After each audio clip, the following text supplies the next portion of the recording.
started? Yeah. We good? Are we good? Yep. Okay. All right. Well, good evening, everyone. We're going to get this meeting started right on time here tonight. So today is Tuesday, September 26th, and today we celebrate Human Resource Professional Day. And a big shout out to our TUSD HR team members, and thank you for all you do to help our district succeed. And not only do we celebrate the birth of tennis legend Serena Williams and famed poet T.S. Eliot, today, September 26th, is one of the most common birthdays in America. So happy birthday to a plurality of you in our audience tonight. Ms. Barboa, sorry, can we have a roll call, please? Ms. Luna Rose?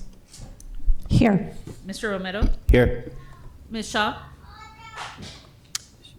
Here. Ms. Ekstrom? Here. Dr. Ravi? Here. All right, so all of us are here tonight, and we're going to start with our land acknowledgement statement. And we have Tristan Encinas. Hi, Tristan. Tristan is a third grader at Robbins K-8 and has a true love for all sports, but specifically enjoys swimming, baseball, and golf. He plays baseball for Western Little League and club ball with the Padres. His position is second base. He loves to travel with his parents, Jamie and Zarina. Tristan loves to play chess and cards with his dad and swim with his tata. He is an avid swimmer and even taught his little cousin Joanna to swim over the summer. His favorite subject is language arts, and he's excited about learning to write cursive this school year. Tristan, thank you for joining us tonight. Sorry? Yes, please go ahead.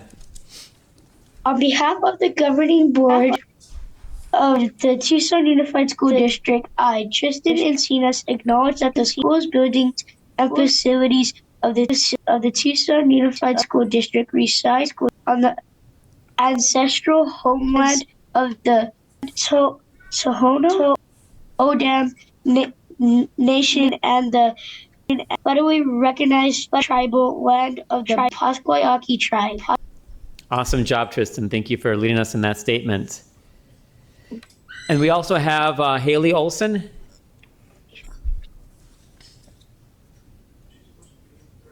Is Haley Olson here in person? Oh, you're here in person. Awesome. And Haley is a seventh grader at Gridley Middle School. Haley stays active on campus by being a member of the Gridley girls soccer team. She plays the alto and baritone saxophone in the band and is currently a campus leader as a student council president. Haley participates in 4-H and loves to go camping. Haley, thank you for being here. And I can ask everyone to rise for our Pledge of Allegiance. Go ahead. I pledge allegiance to the flag of the United States of America and to the republic for which it stands, one nation, under God, indivisible, and liberty and justice for all. Great. Thank you, Haley, for leading us in the Pledge of Allegiance. Katrina, do we have any agenda adjustments for this evening? And Shaw, members of the governing board, we have two recommended agenda adjustments. First, I'd like to request that we pull item 7.5 from consent. Secondly, I'd like to request that we move item 9.1 to follow call to the items. We do have our guests from Tri-Advocates coming in here in person and like to get them going early on. For 7.5, do you want us to pull it completely or just out of consent? Pull it completely from the agenda this evening.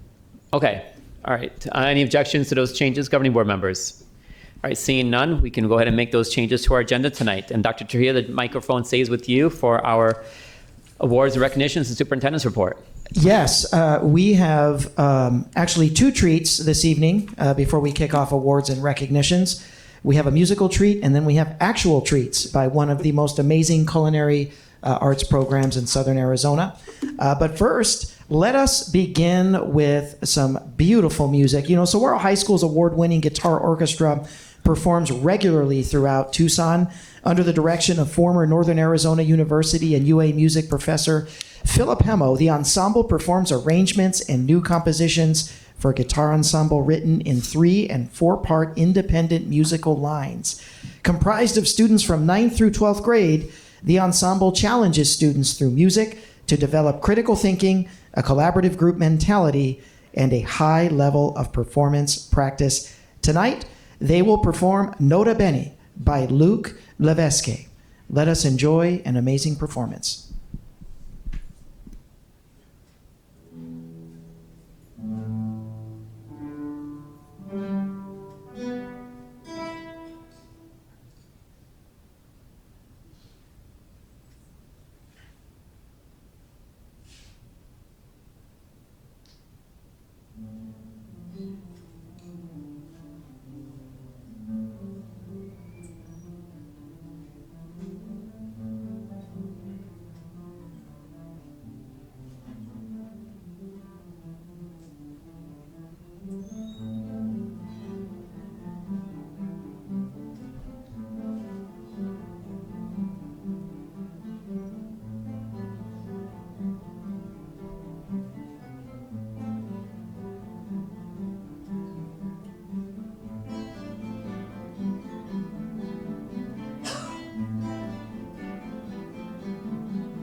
All right, one more round of applause for Saguaro High School Guitar Orchestra. Just another example of why Tucson Unified is the premier destination for the fine visual and performance arts here in Southern Arizona.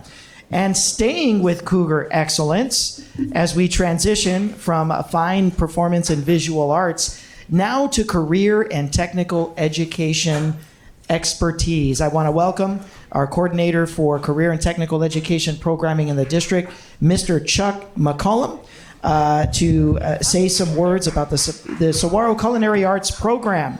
Mr. McCollum. Okay. Good evening, everybody. It is Saguaro night, and we have Saguaro Culinary here. And this is going to be a little different than what we normally do, board members. This is going to be a little interactive, okay? So we're going to play a little video that shows a little bit about Tucson Unified School District Career Technical Education, and then we're going to ask you to participate in tonight's activity. So if we go ahead and run the video, please, we'll go from there.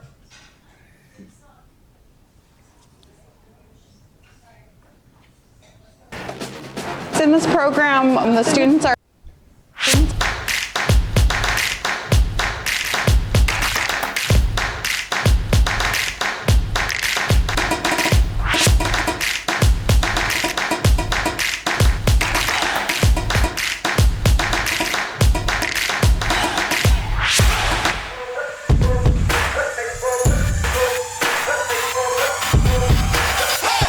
give them the opportunity to get their radiography certificate, and then if they do start our program their sophomore year a little bit earlier, they also get to get their coronal polishing certificate.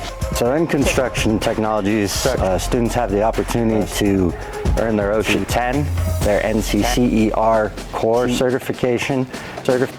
in this program, the students are able to get their ServSafe certification and their HOSHA certification. You can earn up to 2 Adobe certifications in Adobe Photoshop and Adobe Illustrator. And you can also earn an After Effects certificate as well. So all our students get OSHA certified. They also get CPR and first aid certified.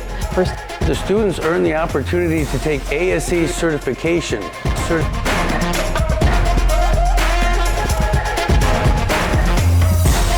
I like construction because you get to learn new skills that you can use outside of school. What I love about culinary is that you learn knife skills, learn how to cook some delicious food, get hands-on training, learn how to work in a real kitchen. I like the CTE program because it gives me hands-on experience and prepares me for the future.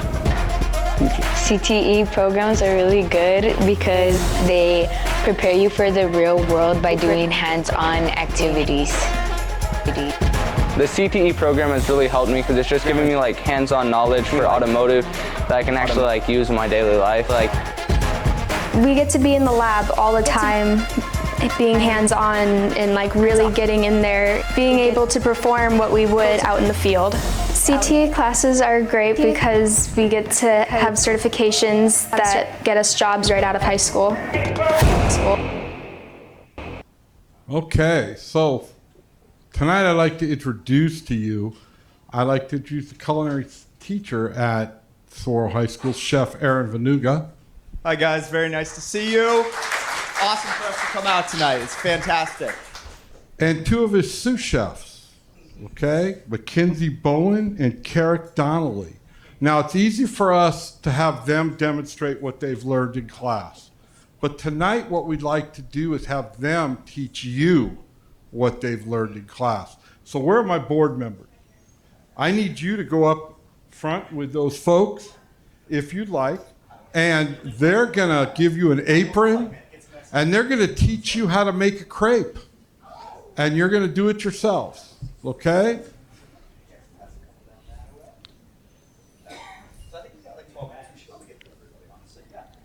So yeah, guys, so this is what we do all day. We cook, so it's more fun to get going. So what we're going to do today, you guys are going to demonstrate how to cook the crepes. So you're going to get them started and show them how to do it.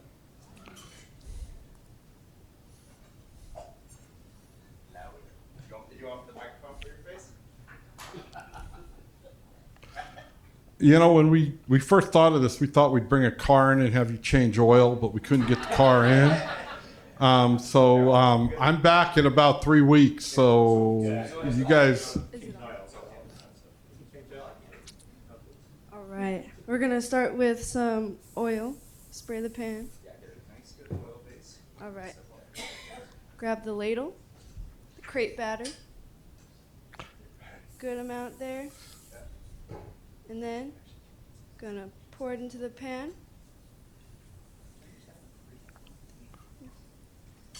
Right. And Mr. Aaron always says that the first one's gonna be not the best.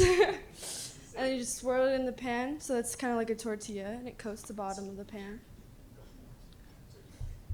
What was that? Okay, yeah. 2 ladles would probably be the best. There. Okay, so Val's gonna spray that one or there? Just one ladle? Go two. Yeah. All right. Just like making an omelet, you're gonna swirl it around just to put that in one nice thin pancake. Okay. Beautiful. Right. Oh, I'd say you have an unfair advantage. Wonderful. All right. Okay, and then after that, so let it set, and then you're gonna take a spatula or your little pizza thing. You're gonna slide under, make sure it's not sticking to the pan.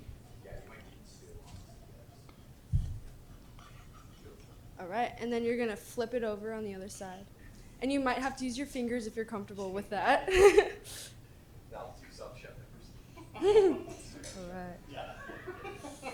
Boom, flip it over. Mine's a little burnt because the pan's a little hot. All right, you're gonna let it set. No, yours is perfectly fine. Mine's a little burnt because of the, yeah, this is a test run. Test run. Okay. And then when the bottom's all nice and set, it's not gooey anymore, give it a few seconds. That is the perfect crepe. Yeah.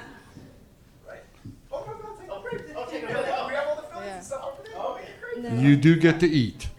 Yeah. And then I do a tri-fold, just kind of fold it 3 times after putting the stuff inside of it.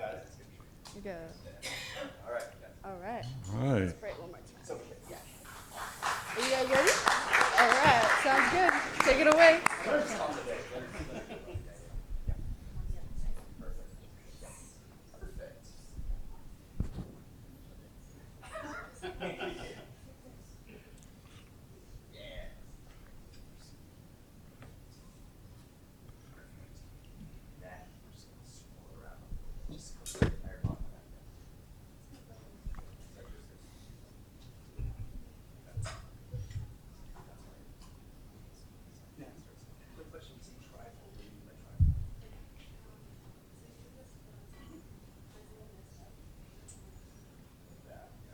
So traditional French omelet or French crepe, a little bit of lemon juice, powdered sugar. That is the traditional. So lemon juice and powdered sugar. Straight lemon juice, powdered sugar. That's the traditional way. Yeah.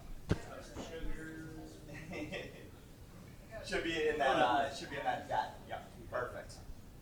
Perfect. And then whipped cream. Whipped cream. A little bit of That go inside or on top? Honestly, put it on top of the decoration. Perfect. Fold it up and then. And this is chocolate syrup. Perfect. And that's a little bit of lemon syrup. Done. Perfect. That was really good. That was great. While we're making these, you mind telling the audience more about the program and how these? Yeah, absolutely. So, Swirl Culinary.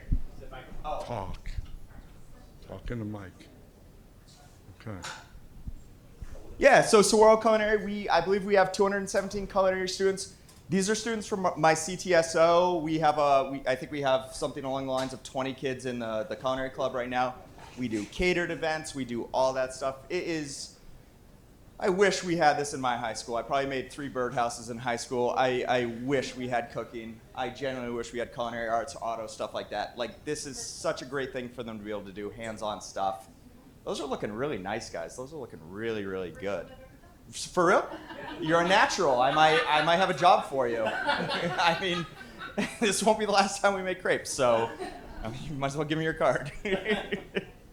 So yeah, we'd love to come out and do these demonstrations. The kids love to be able to show off what they can do, stuff like that. It's such a phenomenal thing for them, honestly.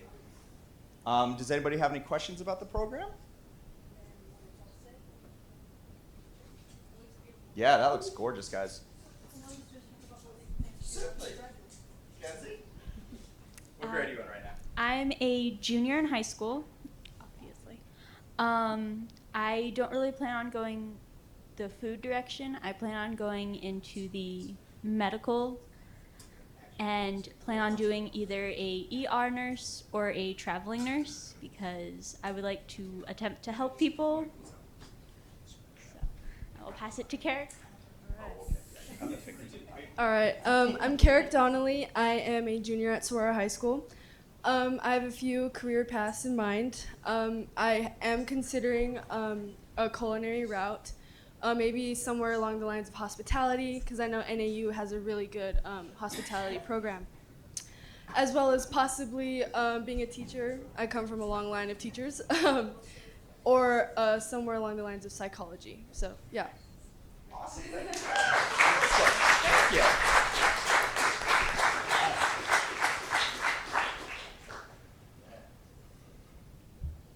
Okay, I hope everybody's got their crepe. Well, who's still got to make a crepe? Everybody made a crepe. Are we getting it done? Oh, yeah, a little whipped cream is good for you. Okay, there we go. Beautiful. Okay, so, careful it doesn't tear. If it does, no,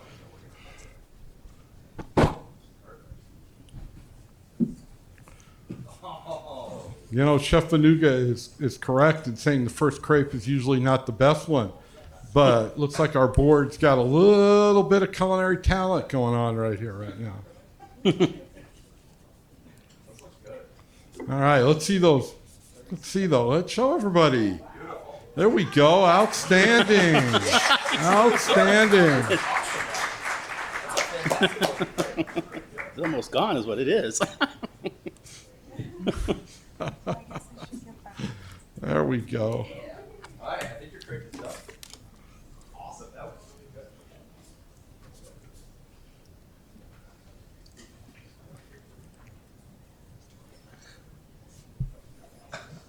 All right.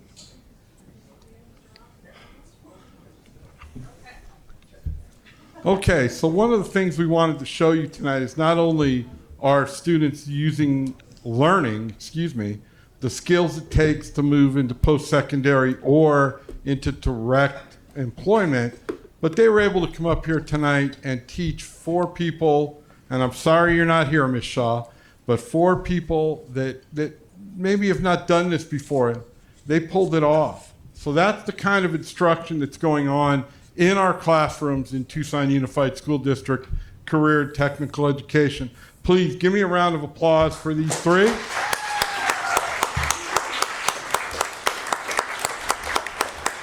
Again, Chef Aaron Vanuga and his sous chefs, Mackenzie Bowen and Carrick Donnelly. Thank you very much, folks, and have a great rest of your night.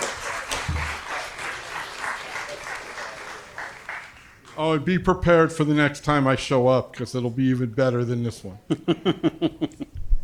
Thank you, Mr. McCollum.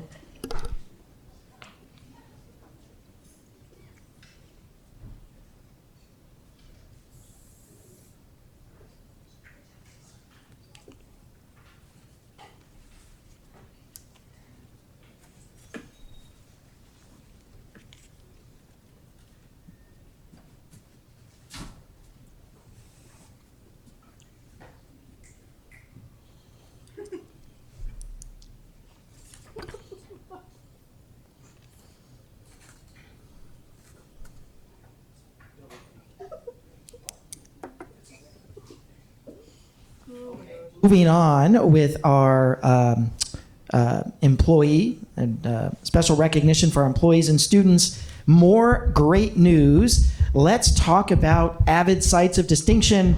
Yes, absolutely. The Tucson Unified School District is one of the largest and most expansive and well-recognized Avid districts in the state of Arizona. Tonight, proof positive why. Congratulations to Catalina High School, Choya High School, Doolin Middle School, Utterback Middle School, all schools that have been recognized for excellence in instruction and college and career readiness.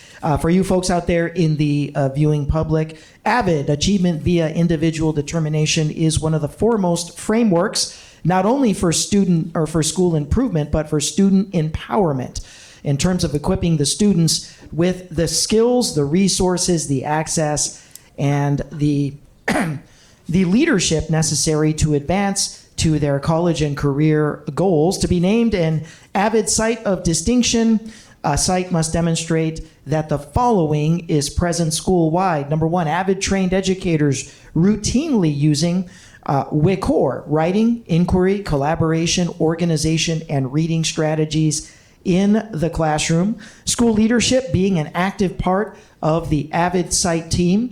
College and career readiness systems, including enrollment in advanced learning opportunities like AP classes, pre-AP classes, ACT and SAT test preparation, and support for college and scholarship applications. An AVID school-wide site of distinction represents the absolute highest level of AVID implementation and is a result of a very, very long journey of the staff commitment to professional development and student empowerment. So I want to congratulate our 4 newest AVID sites of distinction: Catalina High School, Choya High School, Doolin Middle School, Utterback Middle School. If we have any of our schools represented, can you please stand up? Let's give a hand. We look at Choya High School. And we have a presentation of certificates. Come on up to the front.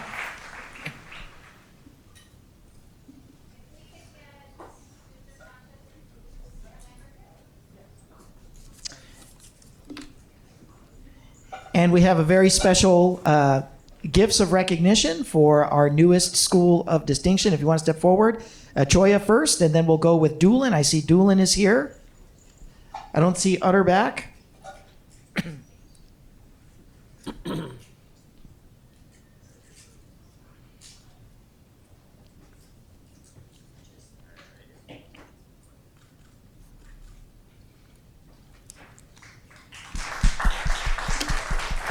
Congratulations, Doolin. Principal Natalie Santin here to receive the honor, and Regional Assistant Superintendent Richard Sanchez.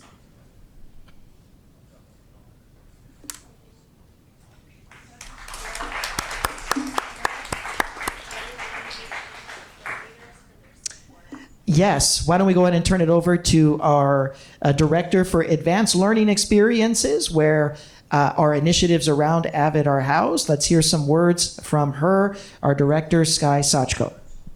Thank you so much. So when the schools realized that they got their Site of Distinction status and they were very excited about being recognized, they wanted to make sure that the people who helped them and supported them in that process got some special recognition. So I'd like to recognize Catherine Jensen, our AVID program manager, and Hillary Lotes, our district AVID coordinator, because they are going to continue to support our schools on this journey.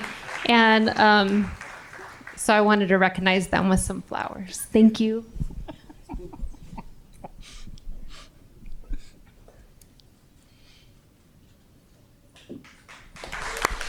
Thank you. Congratulations again. Our next recognition is for a Sabino High School social studies teacher that has been admitted into the U.S. Institute of Peace Teachers program.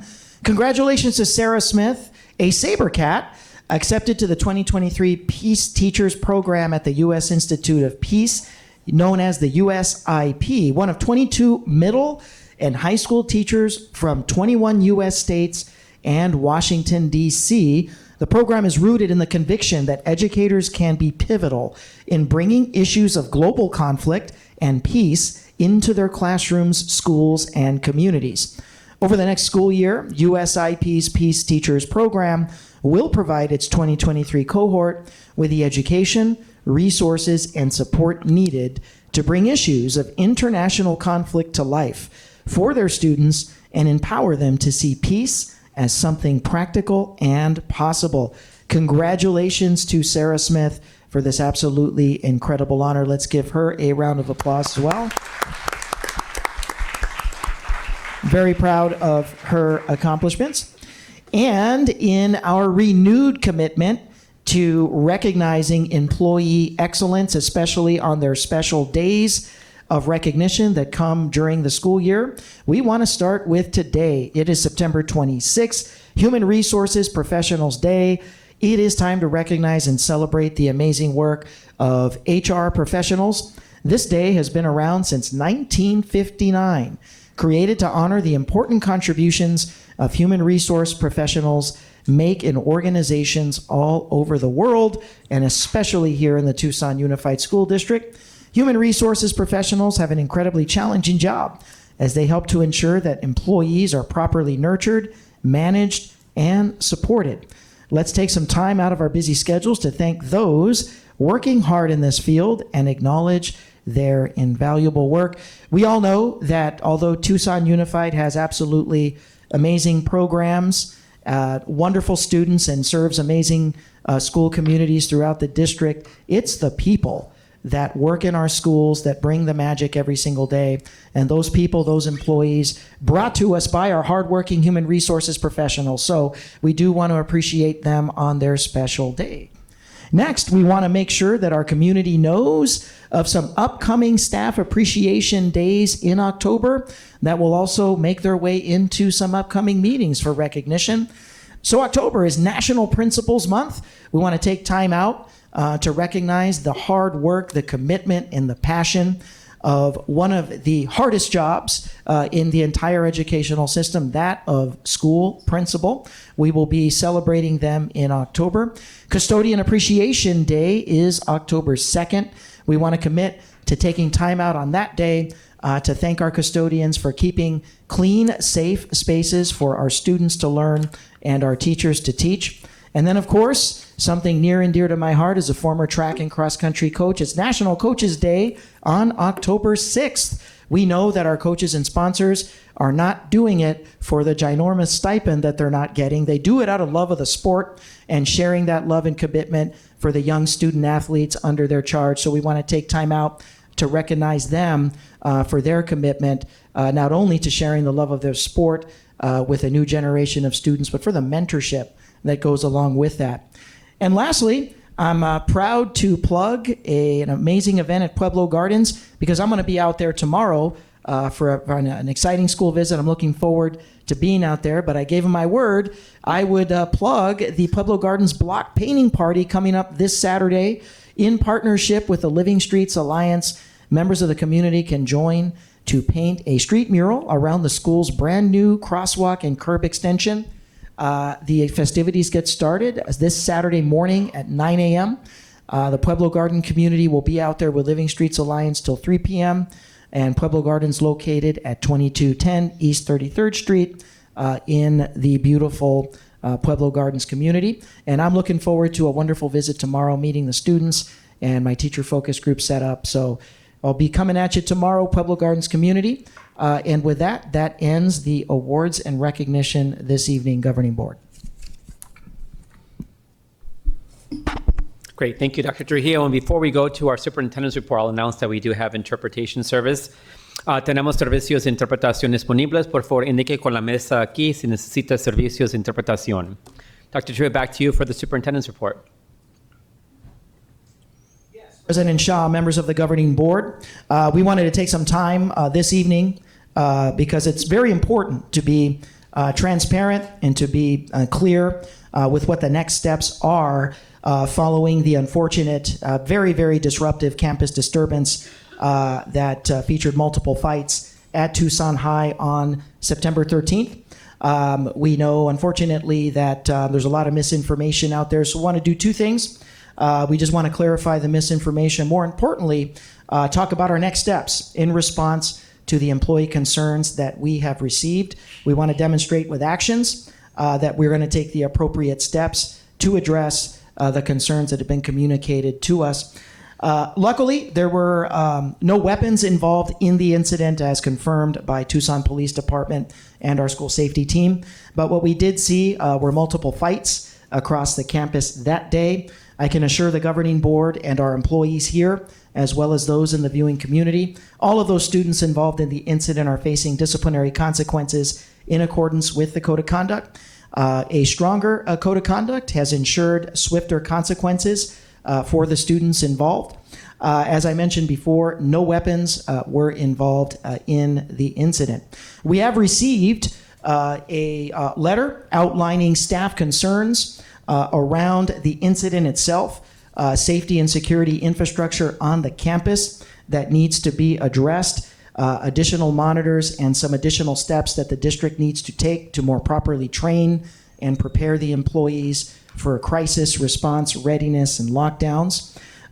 We want to thank at this time our TEA leadership, both at the site as well as President Jim Byrne, for facilitating the conversation between the concerned employees and the district administration and making sure that all of those communications reach us swiftly. So school safety has already been out to the site, operations, in response to one of the biggest items of concern, which is the functionality of the intercom system that in certain parts of the campus was not working properly, as well as video surveillance system functionality. So I want to turn it over to Mr. Young and Mr. Meyer to talk about some actions that we have already taken that have been requested by our Tucson High employees. Yeah, thank you, Dr. Trio, and good evening, board president, members of the board. In response to what was reported with the intercom system, we had our teams go out and do an exhaustive test and assessment of the intercom system. As our team did that, they did discover that across the campus, while the speakers that were working within spec, there were 8 speakers that were identified that need to be addressed, and work orders have been put in place for those. Our team is going to be repairing those this week. But the other thing that they discovered was that there were areas in the campus, and this was brought to our attention, where there isn't an intercom, and it hasn't been there, and that was in the gallery, which is a large gathering area there on the campus, and also out at the football stadium. So with many students and staff being outside, the intercom systems there were not effective. So in addition to correcting the intercom speakers that are there already in place, our team is putting together a proposal to add intercom capability to those 2 areas, and we're going to pursue that as a priority. So we will confirm back to the superintendent, school leadership, as well as school staff at Tucson High when these things have been addressed. The speakers that are going to be repaired obviously can be done much quicker than adding the capabilities. Because of the large areas that we're talking about adding capability to, we've got to make sure we put the right system in place and that it's compatible with the system that is in place. So those are our next steps on that, but they are the highest priority for our teams, and we will get this work done quickly. So Greg, is there anything you want to add to that? Yeah, sure. Good evening, everyone.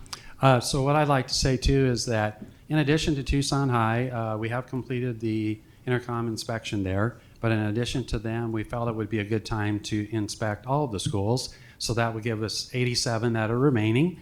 And so we're in the process right now of developing audit teams to go out and check the intercoms and make sure that every speaker is dialed in the way it's supposed to be. So what that will mean then is that we'll have to do these inspections like after school gets out, like in the afternoon, so that we can be as least disruptive as possible, and also on the weekends as well. So that's our plan in regard to that. But so what will happen then, the audit teams will go out and they'll actually take decibel readings in every single room, and then we'll notate that on an Excel spreadsheet or something so that we can keep it with our work order information, so we can go back and review exactly what the results were. So that's the plan for that. I can't tell you exactly how long this is going to take, because we have to get a feel for how long approximately it's going to take to do every school. Obviously, the elementaries would be a shorter time frame than like the high schools, but the high schools will definitely be done first. So we'll get that all organized, and we do intend to start this process next week. But one thing that I do want to mention is that I'm really pleased to tell you that during the fall break, we're going to enlist 11 bus drivers and monitors that won't be working that week because they won't be driving buses and monitoring buses. And so they are trained intercom auditors. So we're going to organize them as well, so that we're hoping during a fall break that week that we can get a lot accomplished on this. So we'll move it forward as fast as we possibly can. So I think that's what I've got to add here tonight. So thank you. Well, I want to thank you both. And then we've received 2 big requests, and they're going to involve a governing board conversation and approval at some point. But first stop is Budget Advisory Committee. We have heard loud and clear from the Tucson High community that they would like us to take a second look at the ratio for monitors and to move monitors down to the extent that it would provide between 15 and 20 monitors on the campus. There's obviously a cost estimate process involved with that, but that process is underway. That will be reviewed by our finance team with the Budget Advisory Committee that ultimately would be sharing the proposal publicly with the governing board as a part of its recommendations. We've also heard that there is a need for greater training and greater preparedness. We will be working with the Tucson High administration to make sure that that's a collaborative process, that there is significantly more training, specifically around lockdowns that do occur during release time, lunchtime, or during passing periods, which I think is the big takeaway from the September 13th event, is that that's a growth area. And crisis response readiness is a continuous improvement process. And we're here to take feedback from the employees that were involved in the situation as an opportunity to grow. So we welcome the points that were made in the letter that was sent to my office. I did share that letter with our governing board members.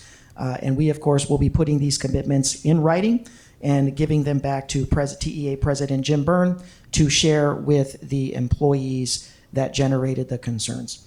And with that, President Shaw, members of the governing board, that concludes the superintendent report update on this item. Great. Thank you, Dr. Trujillo. This is an agendized item. Is there any comments or anything the governing board would like to add? Dr. Shaw? Ms. Ekstrom, go ahead. I just would like to know, so we have never done any testing on any of the campus intercom systems? There is testing that's done periodically. It's important to know that the same speakers that are used as an intercom system are the speakers that also are used for our bells in our schools. So the same bell tones that are used for start of school, class change, and end of school, those come out through there. There are periodic tests that our team does, but we are going to be using this as an opportunity to do those tests more frequently. And although, I don't know, Greg, if you want to talk about the walkthroughs that we're planning, but there are walkthroughs that we're planning for through our schools. They're going to be really adding a more formal process to several things that we want to check on, including things to do with our life safety systems. And then do we know if we were notified beforehand that these intercoms were not working? Okay, well, so it does sound like there would be work orders in place for them, so we will make sure. As I said, our team is going to have those repaired this week, and we will be glad to come back to the board to walk you through the checks that we're going to be doing periodically for all of our campuses, including things like intercom systems. I think that would be beneficial for us to know what exactly is going to be happening with school safety and things like that. Absolutely. Thank you. Yeah. Thank you, Ms. Ekstrom. Anyone else from the governing board? Ms. Luna Rose, go ahead. Thank you. Thank you, Dr. Shaw. I just want to piggyback off my colleague, Ms. Ekstrom. While I appreciate the readiness, Mr. Meyer, and for wanting to get out there, you know, it's unfortunate that an incident took place in order for this to. I understand. As a governing board member, I understand where we are in terms of work orders and staffing and those type of things. But it's always an incident. It seems, whether it's here or in different parts of life, that kind of make things move forward. But I do appreciate your readiness to jump right in. But to the Tucson High community that's here and to those who are listening, you know, we hear you and really appreciate the letter. And I'll be working with my colleagues to remedy the situation. Thank you. Great. Thank you, Ms. Luna Rose. Mr. Romero? Oh, no, oh, okay. I'll add just a few things here, and I appreciate all the listening to some of the feedback and trying to respond to some of the issues in the letter. And I know we'll hear from in our call to the audience from some community members from Tucson High about some of the needs there as well. So I'm glad that we are listening and hearing about some of these issues and addressing them. And again, unfortunately, it took an incident to do so. And you mentioned the Budget Advisory Committee. It's an open meeting. It's a governing board committee, so it's subject to open meeting laws. The meetings are held online. The next meeting is August 5th, so I encourage our Tucson High community as well as others from the community to join our meeting next week, October 5th, where I believe they'll be discussing some of the recommendations and costs of monitors and custodians and other positions in TUSD so that we can figure out what the need is, what some better ratios are going to be, and how to cover some of those costs. And the next meeting is 4 p.m. on October 5th. And you just Google the TUSD Governing Board and go down to the committees section, board committees. You can get more information about the Budget Advisory Committee with that Zoom link for community members to listen on to that meeting. I will add, as we do these things, we talk about intercoms, talk about monitors and other issues. A lot of it is, my sense is putting a finger in a leak in the dam. And we got rid of one leak and another is going to spring up either in that campus or another one, as we're always kind of whack-a-moling at some of these issues. And I think we'd be remiss to not talk about the root causes of some of these things, the root causes of violence and gang fights and other kinds of things that are perpetually happening in our schools. Such root causes like family engagement, mental health and addiction, poverty, and so many other things that our students and families are facing that then translate into behaviors in our schools. And I do want to respond, with some of that, saying that I know we have a new director of family and community engagement, and I hope that we'll have a really good insight into how we can reimagine the work that our family and community engagement department is doing to truly engage our families and make sure that our families have resources available for especially those in need. We have a new task force that's going to be meeting soon, our student addiction task force that's going to be looking into how to spend nearly $9 million of settlement funds to address students at risk for and facing mental health and addiction needs. And hopefully we can address some of those over the years to really address some of the root causes that lead to some of the violence in our campuses. Or we're addressing food insecurity with all the work that our food work is doing. And then most recently, we talked about housing insecurity and how TUSD is working to address that in our last governing board meeting for students and their families. So I know there's a lot of work still to be done on addressing some of the challenges that our students and families are facing. And I hope that we can continue to work together to address some of those root causes and really lower the incidence of this violence and problems in the future. Any further comments or questions or suggestions from our governing board members? Ms. Shaw, anything from you? Okay. I really appreciate the bringing this to the front of the meeting, and again, appreciate the comments that we'll be hearing in a few minutes from our call to the audience. Anything else, Dr. Trujillo, on your superintendent's report? Okay. All right, our next on our agenda is board member activity report. So we get to hear about the 50,000 schools that Mr. Romero visited in the last month, as well as those of our other governing board members here. Who'd like to start us off tonight? All right, Ms. Ekstrom, go ahead. Thank you, Dr. Shaw. So I started out my new school year at Banks Elementary School. Thank you to Principal Rosenberg for the tour and the discussion. That is way out on our southwest side, so it's right by my house. It's a very beautiful campus. Next, I was at Innovation Tech High School. Thank you to Principal Hurley and Regional Superintendent Richard Sanchez. I was able to visit the school before our joint JTED meeting, so it was great to learn more about what was going on and then how the new campus was going to affect all of our programming. So it's a really great and special high school. So if you have the chance to visit, I would encourage you to do so. Next, I was at Carrillo K through 5. Thank you to Principal Biddle for the wonderful tour. It's such a great historic school, and to see just all of the classrooms are bustling, and it's a really beautiful campus. Next, I was at an event at Santa Rita High School with the League of Women Voters. It was the running and winning event where we had elected officials and those that were running for office there to speak with the young students there about our experiences in running for office. So that's a really great event because we do get to speak with the students and they get to ask us questions. So it's really great to get in there and to talk with everybody. Next, I was at the Menlo Family Resource Center with the new director, Lacey Grijalva. We had a short tour that day because it was the HVAC was out in parts of the campus there, but they do have a clothing and food bank. They also host classes, and when they do host those classes, they have childcare available for families. So it's a really great center. And just speaking with Ms. Grijalva, she does have a lot of ideas on how to make that department flourish. So it was great to be there. Next, I was at Borton Magnet School with Principal Eric, as the students call him. I was able to see their gardens and their outdoor learning centers. That's just a wonderful campus too. They meet every day as a school community, so that was good to see. Next, I was at Van Buskert. Thank you to Principal Barajas. I really got to see the dual language program there and how the students are just wonderfully adapting to that, so that was good to see. Next, I was at Alicevale Middle School with Principal Peebles, which is also an AVID campus. I got to see their wonderful library and how they want to utilize that space.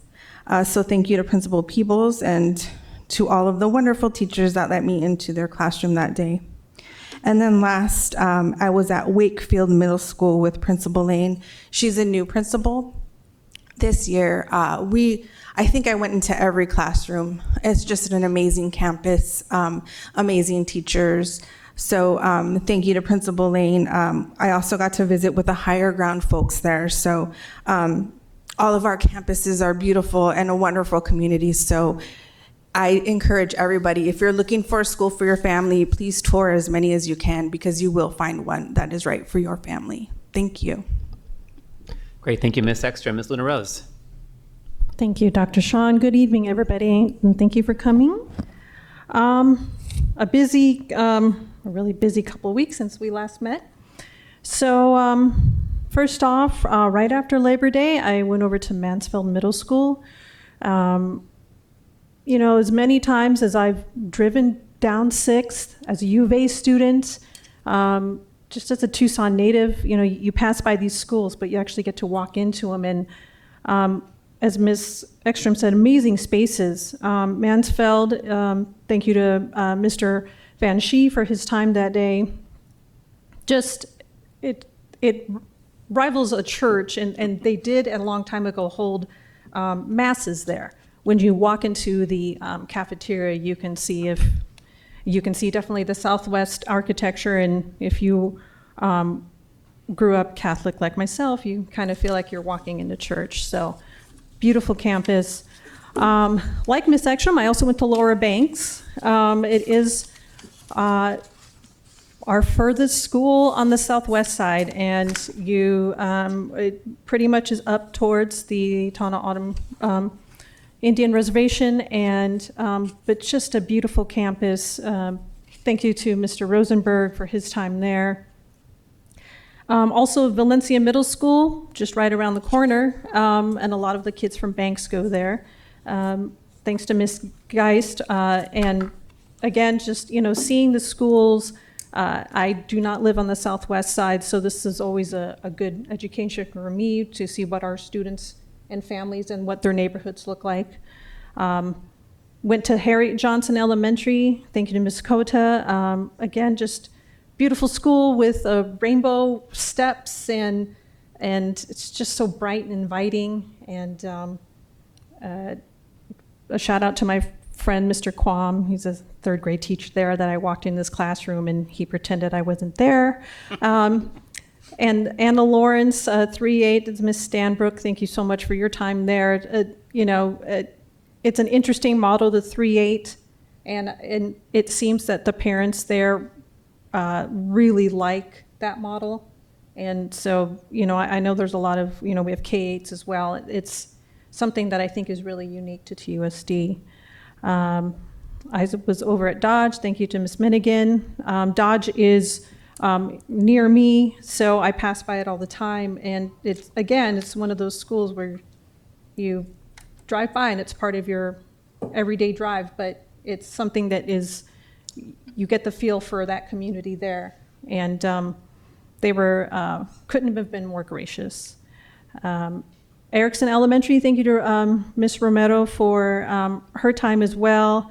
All our students are great, but the little ones are always just fun. And one of the kids came up and ran up to me and gave me a hug and then ran off. And I don't think they knew exactly who I was, but it was really delightful. Thank you to, and then I also was at Doolin, Natalie Santine. She has a great name. And I just wanted it used to be Catalina Junior High School. So it was erected in 1941, and the board of trustees, before they were called a governing board, was Mr. Fickett, Mr. Davis, Mr. Howell, and Mr. Merle. And those names sound familiar. Are very familiar in this district. So beautiful, again, a beautiful architecture, very historic. And they're doing really great things. Over there, there's also a higher ground is there as well. So, and I will be touring some more higher ground hopefully soon, trying to get that set up. Went over to Peter Howell. Thank you to Miss Alexander for her time. And their chicken Lucy, who lives in the 3rd grade class. And she goes in and out from the courtyard into the classroom. And the kids do pick up after Lucy when she loses things from her body. So, and they just great. It was so much fun. I had so much fun with the kids in that class. Just recently, I was at Hudlow. Thank you to Miss Eva Almonte for her time. Again, a neighborhood school that I had not been to because it's tucked in the neighborhood, but it's just, again, another beautiful space that is greatly underutilized and hopefully, as Ms. Ekstrom said, if you're looking to change schools or bring your child into Tucson Unified, I highly encourage taking tours and meeting the wonderful staff and our principals. Today, I was at Booth Fickett. Thank you to Ms. Donovan. Big campus, really big campus. I kind of got lost for a minute trying to find the parking lot, but again, just a great tour, and those kiddos are working hard. They were getting ready to do their benchmark testing, so it was kind of a quiet day, but she did take the time this morning. And then last thing I'd like to mention, this past weekend, I attended the Mountain View band competition called Rock the Den at Mountain View High School in the Marana School District. Rincon University was the only TUSD band to be in the competition, and they won 2nd place. So the 1st place went to Catalina Foothills, which is the rival of Rincon University at most of these events, so hopefully they will win next time. Congratulations to Mr. Marchand, Mr. Phillips, and Ms. Hamilton for all their work with their fine students. And that's my report. Great, thank you, Ms. Luna Rose. Mr. Romero, go ahead. All right, I got busy again at it. Morgan Maxwell, school visit number 55, and I'm not going to name all of them until the end, so if you want to know which number you are, you can count from here. Home of the Mountain Lions had a great visit with Principal Clarissa Nito. While I was there, I had an opportunity to meet with Red, a TUSD playground maintenance team member who's been with TUSD for 39 years. Thank you for your dedication to TUSD. I was also blessed with a gift from the preschool program, a note saying, "Thank you for visiting Morgan Maxwell Preschool Program, Mr. Romero. We appreciate your time and commitment," signed by Ms. Camacho, Ms. Birch, and the wonderful preschoolers. This campus ground is well maintained, barely any trash that was not in the trash can. Great culture. Team Clarissa has elevated this school to strive for excellence in the 2 years she's been there.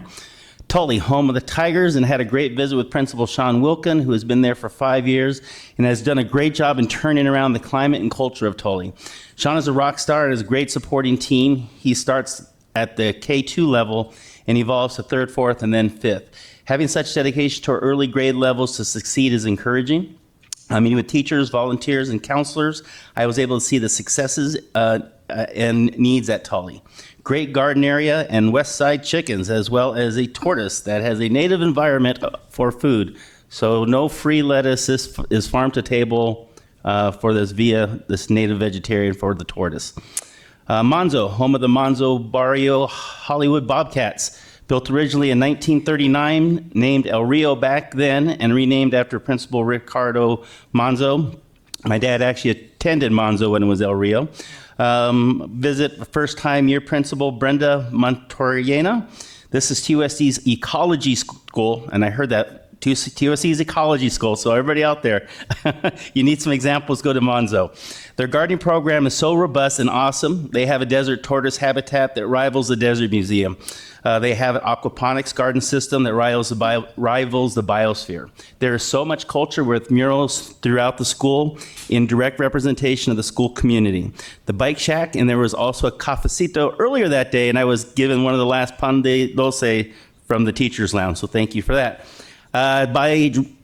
Davis Bilingual, home of the Eagles, and the best mariachi programs in Tucson. The Valencia family, I met with a wonderful principal, Maricela Campillo. The school was built in 1901, and my grandfather attended Davis sometime starting in 1916 and 1918. Great history and beautiful campus. I was greeted by the student council and introduced to their school culture. And if you don't know what that is, it's called In Lakesh. And I'll just kind of read it, and this is on the walls of their school. They have it in Spanish and English. Again, I'm Romero in name, so bear with me on my Spanish. My granddaughter speaks it better than I. Tu eres mi otro yo, you are my other me. Si te hago daño a ti, if I do no harm to you, mi hago daño a mí mismo, I do no harm to myself. Si te amo y respeto, if I love and respect you, mi amo y respeto you, I love and respect myself. There's lots of love on the Davis community. I also got to visit Carrillo, home of the Cougars, an A-plus school in TUSD. Principal Kristen Biddle is doing a phenomenal job, located near the TCC. Carrillo is a hidden gem, built in 1930. There's also a lot of history here. Their approach to teaching should be something taught to the whole district. Carrillo is definitely a leader in TUSD. Safford, established in 1918, home of the Huskies. I had a great opportunity to be given a school tour by 3 great student leaders, Jacqueline, Tevion, and David. They were recently on K-Gun Channel 9 with an interview that they had regarding their school. Safford K-8 school now offers high school courses for students. And if you want to see those, you can go to my TUSD Facebook page, Val Romero, TCB, and TUSD, and you can see that video that was shared. See, moving on to Principal Kuhn, she's doing a great things for the student achievement and proficiency, pushing her students to do great things. I love her style. And legend has it, there may or may not be a swimming pool on the campus, or possibly it's buried. Safford, built in 1939, beautiful architecture. Rossridge, home of the Pumas, met with Principal Maricela Carranza, built in 1908. Before it was Rossridge, it was Tucson High. Great culture, fantastic mariachi program as well. Tucson High, home of the Badgers. In addition to the entrance, the gallery is phenomenal. So much history, 3,200 students. Wow, Principal Elizabeth is a rock star. And just a real quick on Tucson High history, I did not know this. The first day of class in the newly established Tucson High was on September 10th, 1906, with 45 students who began in the classes in Plaza School at 13th and 4th Avenue. After a few weeks, the high school students were relocated to a 2-room building located at the 1010 East 10th Street, the current location of the TUSD headquarters. And then in 1908, they moved to Tucson High building at 501 East 6th Street, which is currently Rossridge, and remained that location until they completed their high school. And construction of the current high school building began in 1923 and was completed in 1924. Hollinger, home of the Bulldogs. Great visit with Principal Chris Jackson, first-year principal at Hollinger. where the culture there is work hard, be kind, live as a champion. There are 3 definitions as a champion: as a verb, a noun, and an adjective. A champion at Hollinger is all 3. Principal Jackson is an awesome support staff and is awesome and has high expectations for our students and the Hollinger teachers. C.E. Rose, home of the Cougars, awesome visit with Principal Alma Carmona. Beautiful campus. Their culture is built around the leader in me. A school-wide program designed to foster character, discipline, along with academic achievement. Also, C.E. Rose is the only K-8 in the district that has esports, and they compete nationally. McCorkle Academy of Excellence, home of the Mustangs. Met with interim principal Amy Cannon. I got the royal treatment from the 8th grade student council, co-presidents Jasleen and Ethan, vice president Jenna, and secretary Soraya. I believe the school was built in 2011, so it's one of TUSD's newer schools, and very well planned out. The campus is super clean and very welcoming. Oyama, home of the Dragons, Principal Tammy Christopherson is in her last year in education after 30 plus years. Phenomenal dedication. Thank you for your dedication to TUSD. Owama is big on the outside, but much smaller footprint than I expected on the inside. Built in 2000-2001, this elementary school has a clean campus and unique charm. September 19th, I went out to Camp Cooper with the Dietz second grade, met with Colin and all the great things that they're doing there at Camp Cooper. On September 20th, I was actually back at Davis celebrating the Valenzuela Mariachi family and their national debut on Good Morning America. So grateful to celebrate with you, and they will be filming live, I believe, October 5th or 6th. October 6th, Friday morning. Friday morning at 5 a.m. if anybody wants to, board members want to go out.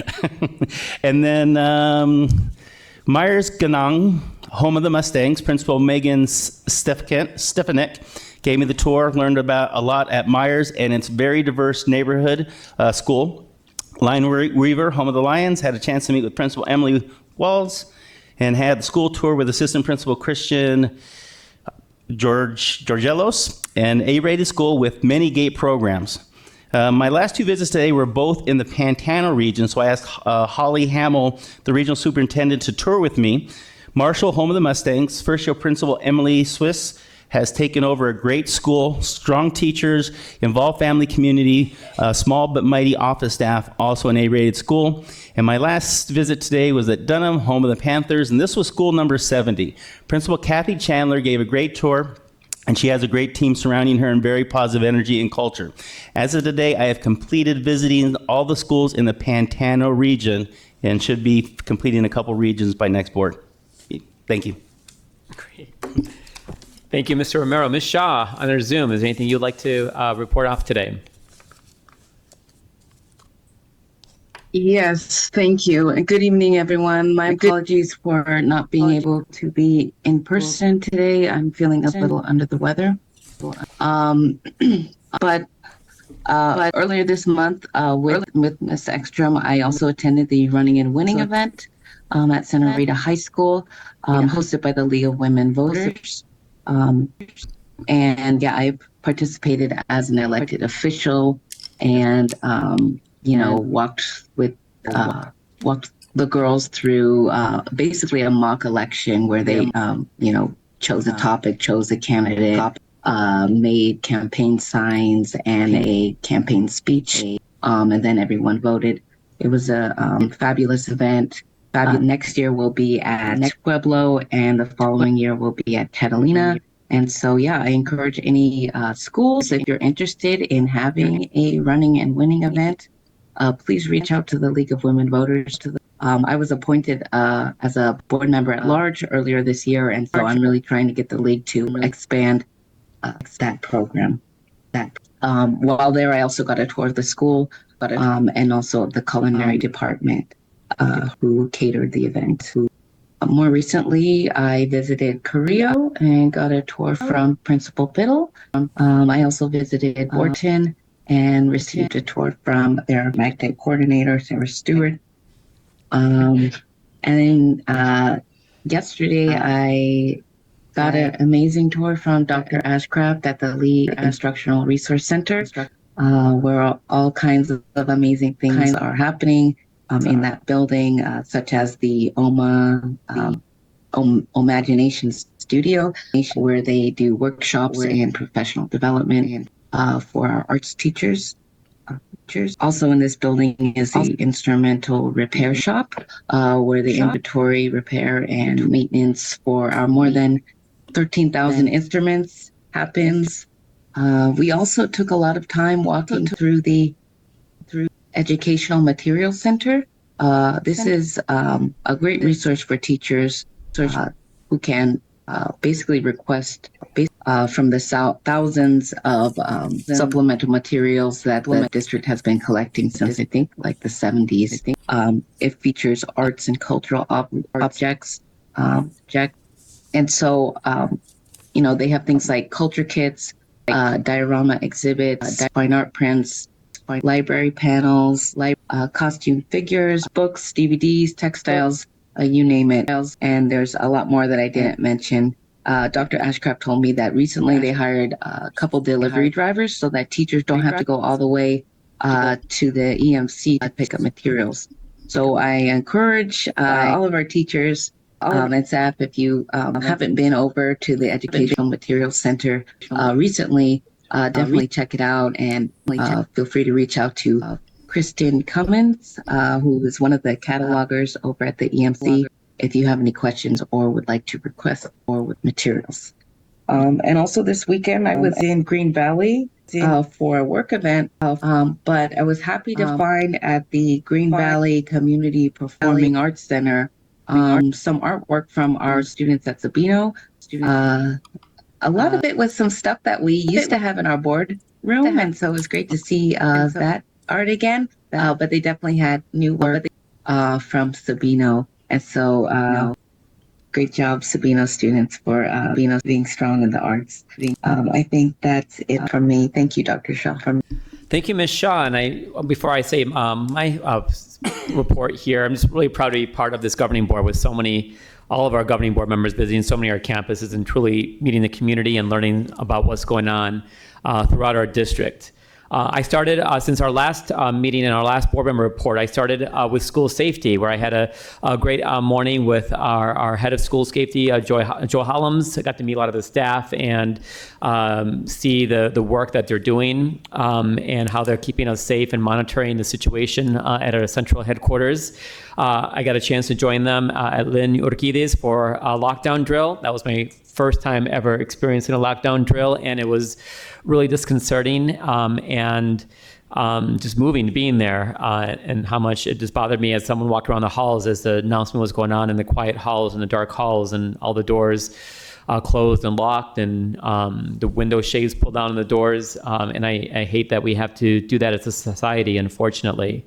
I also joined the school safety team on our tribal lands for some target practice, and I may or may not have taken part in some of that target practice with our school safety team. I also got a chance to go up to Scottsdale for the ASBA Law Conference earlier in September, where I was able to actually present with our attorney, Rob Ross, on using evidence for board members and school leaders to make decisions as board members, and how to read evidence and read articles and really look at research in a stronger way. So it was great to be there to present at the law conference, and as well as attend a couple of sessions. I also had a chance to join Bill Buckmaster on AM 1030 and talk about our district with his audience. We talked about two-way dual language, school progress, and academic achievement, amongst other topics during that session. I spent a Saturday evening with the Arizona Youth Climate Coalition and their climate summit. I was part of a panel with some other community leaders, as well as 4 students, 2 of which were TUSD students, and had a chance to talk about the future of our climate impact and what we're doing in TUSD to really help try to mitigate some of the issues and really educate the next generation of climate activists. I took my family to Tucson High, Go Badgers, for their football game one Friday evening. Unfortunately, the monsoon rains came in and we got drenched, but we did get a chance to cheer on the Badgers on the field there with our football players, as well as our cheerleaders and our band. It was great seeing all the performances that evening. And then finally, I also was able to get over to Davis bilingual and get a tour with Principal Campillo. And just to repeat the plug that Mr. Romero said, make sure you're watching Friday morning next week, Friday, October 6th, Good Morning America, where the Las Aguilitas will be performing nationally, representing TUSD. So really proud to be TUSD and seeing some of our great, amazing art programs and music programs getting national attention. So thank you everyone in the audience for listening to our board member reports, and for our board members for all the great advocacy and work you're doing visiting our campuses throughout our district. So I'm going to close our board member activity reports and turn it over to my colleague, Clerk Romero, for our call to the audience. All right, call to the audience. Public participation at board meetings. Members of the public may speak during the call to the audience. The governing board clerk shall be responsible for recognizing speakers and maintaining order where it may be appropriate. Those who speak in person or want to have their comments read shall email or call the board office or complete a request to address the board form before the meeting. Speakers who have not completed a request form are not permitted to address the board. The speakers must state their full name, topic prior to addressing the board. Speakers are encouraged to be brief with a maximum time of 3 minutes. While more than one speaker may speak together in the time allowed, speakers are reminded that they are not allowed to speak more than once, and they may not transfer or delegate their times to others. If there are documents for the board, please give them to the board office staff, and they will ensure each board member receives a copy. Those attending the meetings and are speaking before the board shall observe rules of good conduct. Speakers shall also refrain from inappropriate or slanderous remarks. And because TUSD serves students from preschool through high school, speakers should be aware that there may be children present and listening. At the end of the call to the audience, the governing board president will ask if any board member wishes to respond to criticisms, wish to ask staff for review a matter, or wish to ask that a matter be put on a future agenda. No more than 2 members may address each topic. Contents on this card are public information. So we're going to start with Jerry Schuster, followed by Brianne Butler.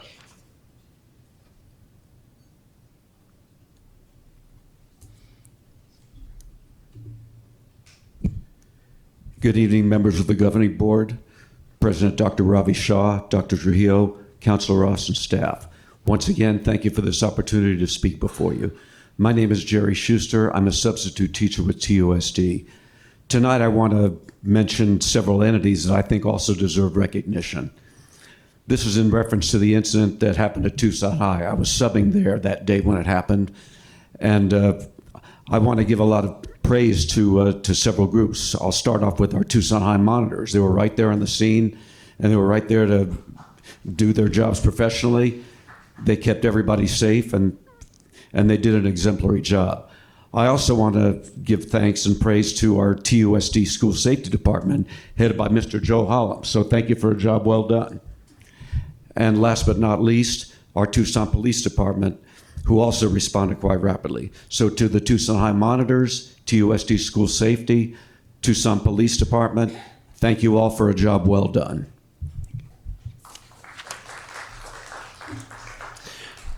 Brianne Butler, followed by Dolores De Vera. Good evening, board members. I'm reading on behalf of a colleague from Tucson High. So my name is Brianne Butner. I teach at Tucson High, and I'm reading about the September 13th lockdown on behalf of a colleague. The incidents on September 13th took place during lunch. I watched as security staff tried to corral 150 plus students into the first floor lobby of the tech building. TPD and school safety officers were running through the hallways with rifles. Our administrator sent out a student's middle school picture with a cryptic message saying, "If you have the student, let us know," and no other information. There was no clarity on if we were dealing with an active shooter or if it was just a brawl, bee swarm, etc. Thus, when classes were started again, students were terrified to come to class, as they also had no clarification on the severity of the situation either. At least 5 students verbally expressed concerns for their personal safety and lack of information from the school in the next period. Some students were released to class while TPD was yelling at them with rifles in hand to get back inside. Many students chose not to return to school the following day for fear of their safety and the handling of the situation by our administration and team. During our after-school staff debrief, we were not debriefed. We were completely condescended and scolded by our principal. Staff who were involved in the incident made mention that they thought they saw a weapon. We later found out it was a police officer's gun magazine that fell out. Instead of any reassurance, our principal Rivera responded, "You did not see that." Her entire message and demeanor told us was cold and careless. It was one of our beloved assistant principals who thanked staff for taking care of the situation as best we could and keeping kids safe. We were also told that no students were handcuffed when many staff members saw clear video of students in handcuffs. Later on, we were said that if you can't hear us in this meeting, it is not our fault. In that same meeting, Principal Rivera watched as one of the main aggressors, a Tucson High student from the fights and videos that we saw, walked into the auditorium right past school safety officers and up to one of our APs to yell at him. Neither the safety officers nor Principal Rivera stopped the meeting or made any mention or acknowledgement that, one, the student should have been allowed in there, and two, that our safety as a staff was largely at risk, as that student could have had a weapon or other things. To add insult to injury, our principal has continuously condescended to us as a staff after the incident, including but not limited to the 9/13 staff debrief, the 9/13 site council meeting, and the Zoom follow-up staff meeting on 9/19. She has not apologized, thanked us, or acknowledged her mistakes in relaying information and not adequately preparing us for such an event. It is preposterous to be a leader of a school with such a lack of leadership skills. We need more monitors on campus. Schools half our size have as many or more monitors than we do. We have been begging for more security team members / monitors. We'd like to narrow the ratio of monitors to students. This is imperative to the safety of the staff and students. At the end of the day, the students and their safety matters most. It feels as though our administration looks at students as a dollar figure rather than the reason that we do what we need to do. Thank you. Dolores Rivera, followed by Cecilia Garcia.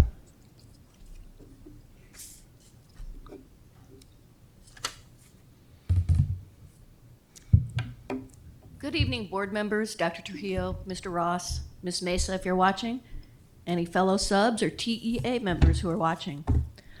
I noticed on tonight's closed agenda that you had a discussion about mid-year compensation. Though I obviously don't know really what you were talking about, it did remind me that last year you gave mid-year retroactive raises to almost everyone, including the highest earners in the district. Now, some employee groups only get decent raises if there's a high vacancy rate and there's market studies. But Ms. Mesa explained that the highest earners had to be included in those mid-year raises last year for parity or fairness.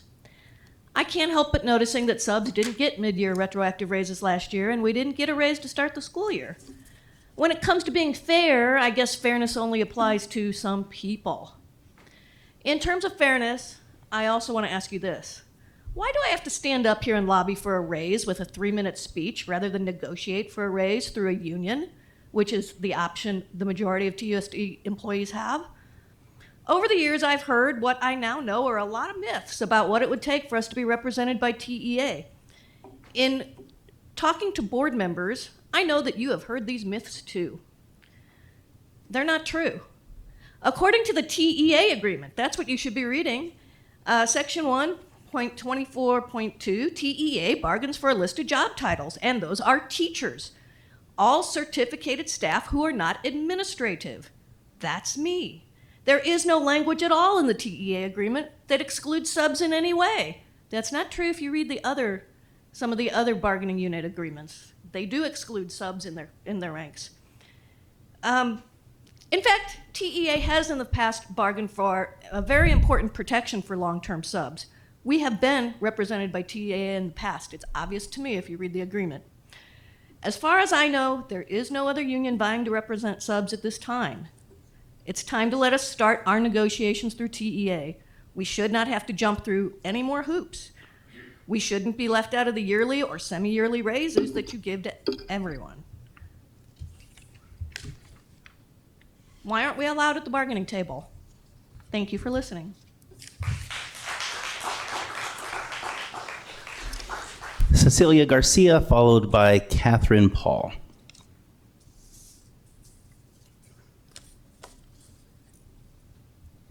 Hello, members of the governing board. I am Cecilia Garcia. I am the new gallery magnet coordinator.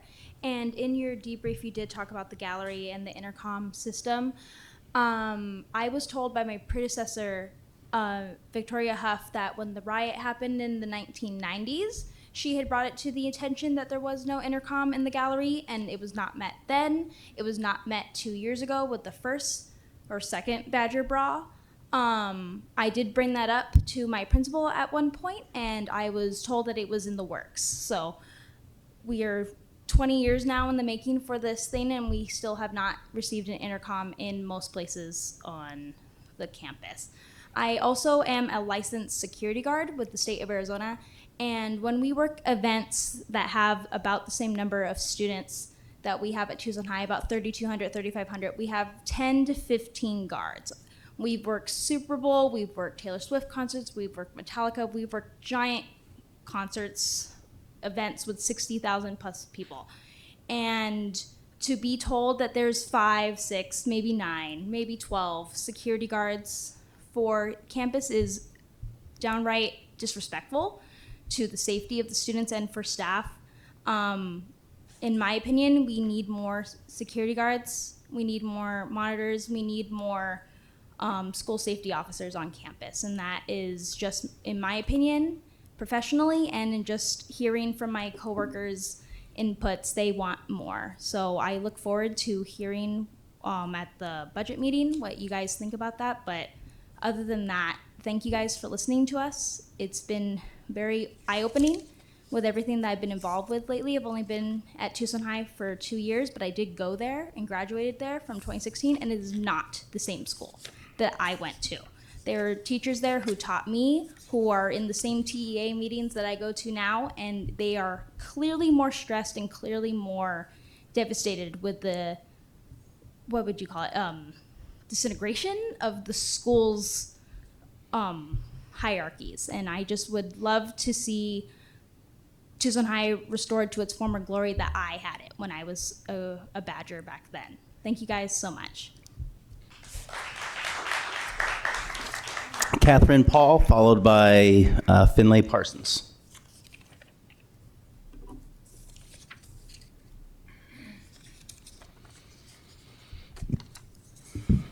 Dr. Trujillo, Dr. Shaw, members of the governing board. Hi, I'm Katie Paul. I'm speaking in regard to school safety at Tucson High. I love my school, but I am worried about our safety. September 13th was the second time in 3 years that fights have erupted into chaos at lunchtime.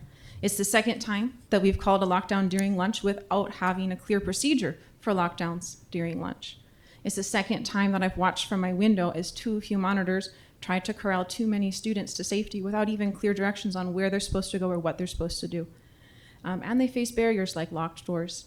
It's the second time that large parts of the school, including the courtyard, didn't even hear a lockdown call due to an inadequate alert system.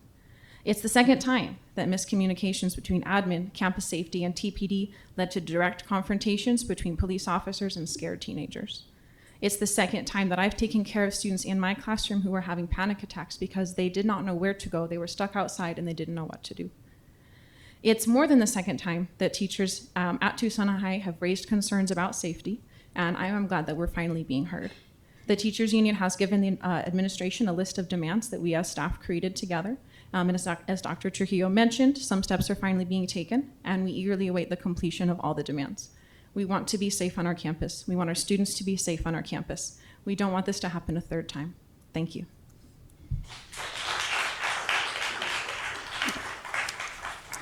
Finley Parsons, followed by Tara Radliff.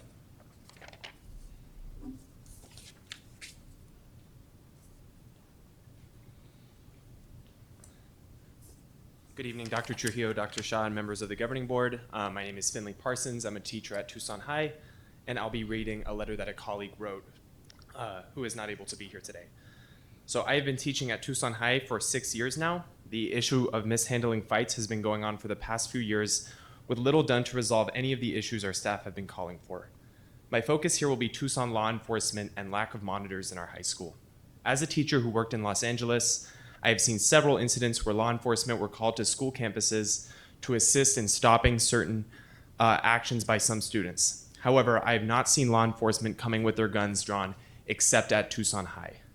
I would like to know, why would a police officer draw his shotgun and chase students through school's hallways? What would these officers expect to accomplish by chasing students with guns? To resolve this issue, I believe the district should hire more monitors and community members as counselors to restrain students instead of calling police officers who are trained to shoot first. A school campus should not be a playground for officers with their guns drawn running after teens. These issues should be handled by our monitors, certified adults from the community, and district security officers who are trained to stop to stop a fight among school students. I strongly oppose the presence of police officers on our campus and instead have our monitors and even teachers and administrators be trained on how to handle students fighting. Thank you, an anonymous teacher at Tucson High. I'd also like to add, I personally second that statement, and I would like to highlight one of the demands on our letter, which was ensuring that there's never a situation in which police TPD officers are on campus when we're not locked down. That was one of our sort of common sense demands that resulted from that viral video of a police officer chasing after a student through our hallways, and had a lot of students, including my own, have the experience of encountering police officers around the corner when we were instructed to release students back to lunch. Thank you. Tara Radliff, followed by Pilar Ruiz.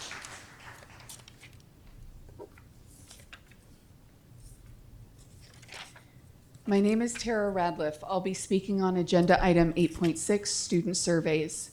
Purpose section. You have deleted the section that states surveys may collect info on human sexuality. Will this topic still be used in the surveys? What does surveying children about human sexuality have to do with teaching them how to read and write? Scope section. You are required to obtain permission from parents before conducting surveys that cover topics listed in state law.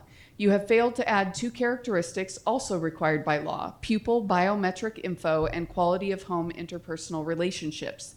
Does this mean that you intend to violate state law and not obtain parental consent for these?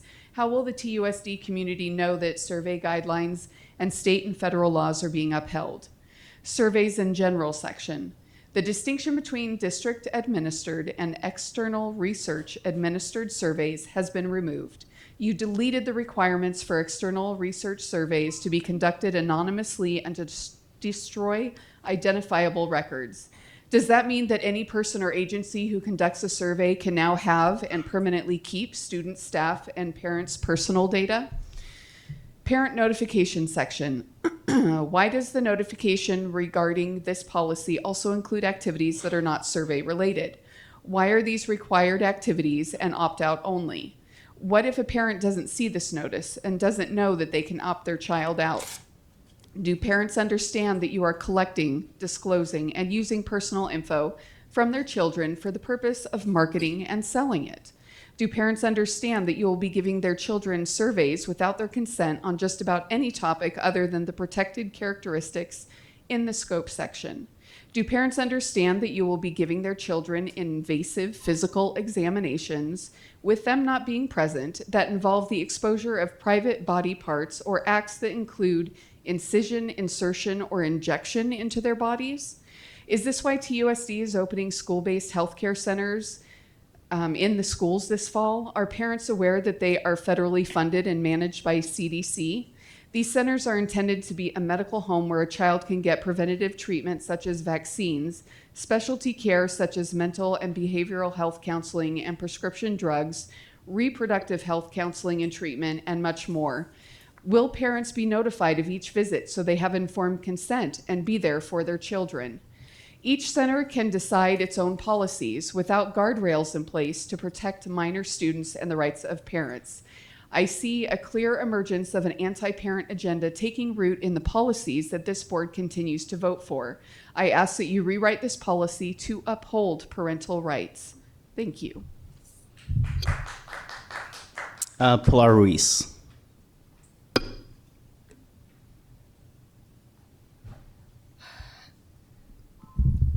Good evening. My name is Pilar, as you already know. So with due respect, first I want to say really quickly that it's what you say and what you do is remembered by people. And so at the last board meeting, 5.6, you guys voted 3-2 to pay to go to some school board thing in New Orleans that we're not even, TUSD is not a member of. And one of you said from the podium, or from the, up there, from the dais, that you couldn't learn well on Zoom. And I think it's really important to not do anything that you don't expect the community that you serve to do. So like if we expect the kids and the students to learn on Zoom, as we have in the past, it is important that you guys do the same when the opportunity arises to save money. As far as I agree with you, Dr. Ravi, on root causes need to be looked at, but the reality is that that can take a really long time to fix. And right now, safety of the kids is number one. And when a chaotic thing happens like it did at Tucson High, nobody knows whether somebody's carrying a weapon or not. There are no metal detectors at that school. My daughter went to that school, and this is a perfect time to get some SROs on campus. If SROs are on campus or TPD on campus, maybe people will behave a little better. But right now, you don't know what's going to happen. Monitors aren't trained in active shooter training. They're not trained in how to break up fights. Hence, one of them got hurt, I understood. Safety of the kids should be your number one priority right now. And I get that you're going to have BAC committee look at it, but you guys are the leaders. You're the guardians of the students and the staff of TUSD. You don't have to wait for the BAC. You guys could take action and put some SROs at the very, very bare minimum on that campus tomorrow. You guys could make a motion and vote on that. So I would encourage you to do that, to put the safety of our students first. And I want to thank Val and Sadie for voting no on that 5.6 last time. And you could reconsider, or you could make a motion to reconsider that motion and bring it back and, save the district some money, go to the conference on Zoom, just like we expect our teachers and students to do the same. Thank you. Yolanda, what's our time? You have about 20 seconds left. Okay, because I know we have 7 right ones. Is that something we can just have emailed to us, or how do we want to do that, Dr. Shaw? Dr. Shaw? Go ahead, Ms. Shaw. Thank you. I'd like to make a motion to extend the call to the audience to allow for the other speakers to have a chance to address the board. So we have no other speakers. We have comments to be read. That's fine. I would like them read publicly before we move on. All right, I don't see a second, so we'll close call to the audience, and those ones to be read can be sent to us. Ms. Barboa? Okay, thank you. This is now an opportunity for governing board members to respond to any comments, to ask for clarification, or to put things on future board member agendas. Mr. Romero, go ahead. So safety has been a big issue here. I know I've had the opportunity to meet some of the principals, all the principals actually at some of our high schools. The situation that we had with the disruption at Tucson High was very, unfortunate. But I do want to say thank you to our Tucson High administration, especially Principal Rivera, for being a quick thinker, responsive to, she has 32 kids she's responsible for their safety. She had to get school safety there, TPD there for our kids. The stuff that she did was something I couldn't have ever done. And any of the principals that have to do that, I have deep respect for you because your job is to protect all those kids. So I appreciate you principals for doing that, especially in our high schools. Thank you, Mr. Romero. Ms. Ekstrom. Yes, thank you, Dr. Shaw. Dr. Trujillo, what are we doing to change the way that we do lockdowns during lunch? Is that going to be handled soon? Look at the protocol for Tucson High. One of the things that we know has to happen, a couple of things. Number one, the way that lockdowns are facilitated during essentially what's an open access period of the day, which is lunch, passing times, release time, and even before school, those need to be practiced and rehearsed a lot more than they are now. That's number one. Number two, the actual protocol about who goes where in what area of the campus really should be jointly developed with the faculty. And so the faculty that are occupying the buildings have a knowledge of the accessibility of those buildings, working together with them to develop specific locations on campus that are going to be designated as safe spaces in the event that we have to call for some kind of a shelter in place or lockdown during one of these free open access periods of the day. That needs to happen. And then the third part is really it's infrastructure. It's intercoms. New intercoms aren't cheap. We understand that, but safety is priceless. And so we have to get out there and do that work to make sure that the speakers and the intercom systems are working during the loudest parts of the day when you have thousands of students outside making noise, just being kids. And those are the big takeaways here. But that's one of the things I'm going to be asking of school safety to take lead on with the administration and with the campus faculty leadership, is really sitting down and talking about what an effective protocol looks like for a lockdown that may need to occur during a lunch period, during a passing period, before school, after school, and what an effective communication structure looks like as well. And I believe before I was on the board, there was another incident at Tucson High, and I believe some of the students were out on the field during PE. I think that also needs to be addressed, where those students and teachers go during a lockdown. And then also, I would like to see that implemented in every high school. I think we need to be practicing this more often. And I'm very concerned with TPD running through the hallways with guns out. I can't even imagine how staff and students felt that day.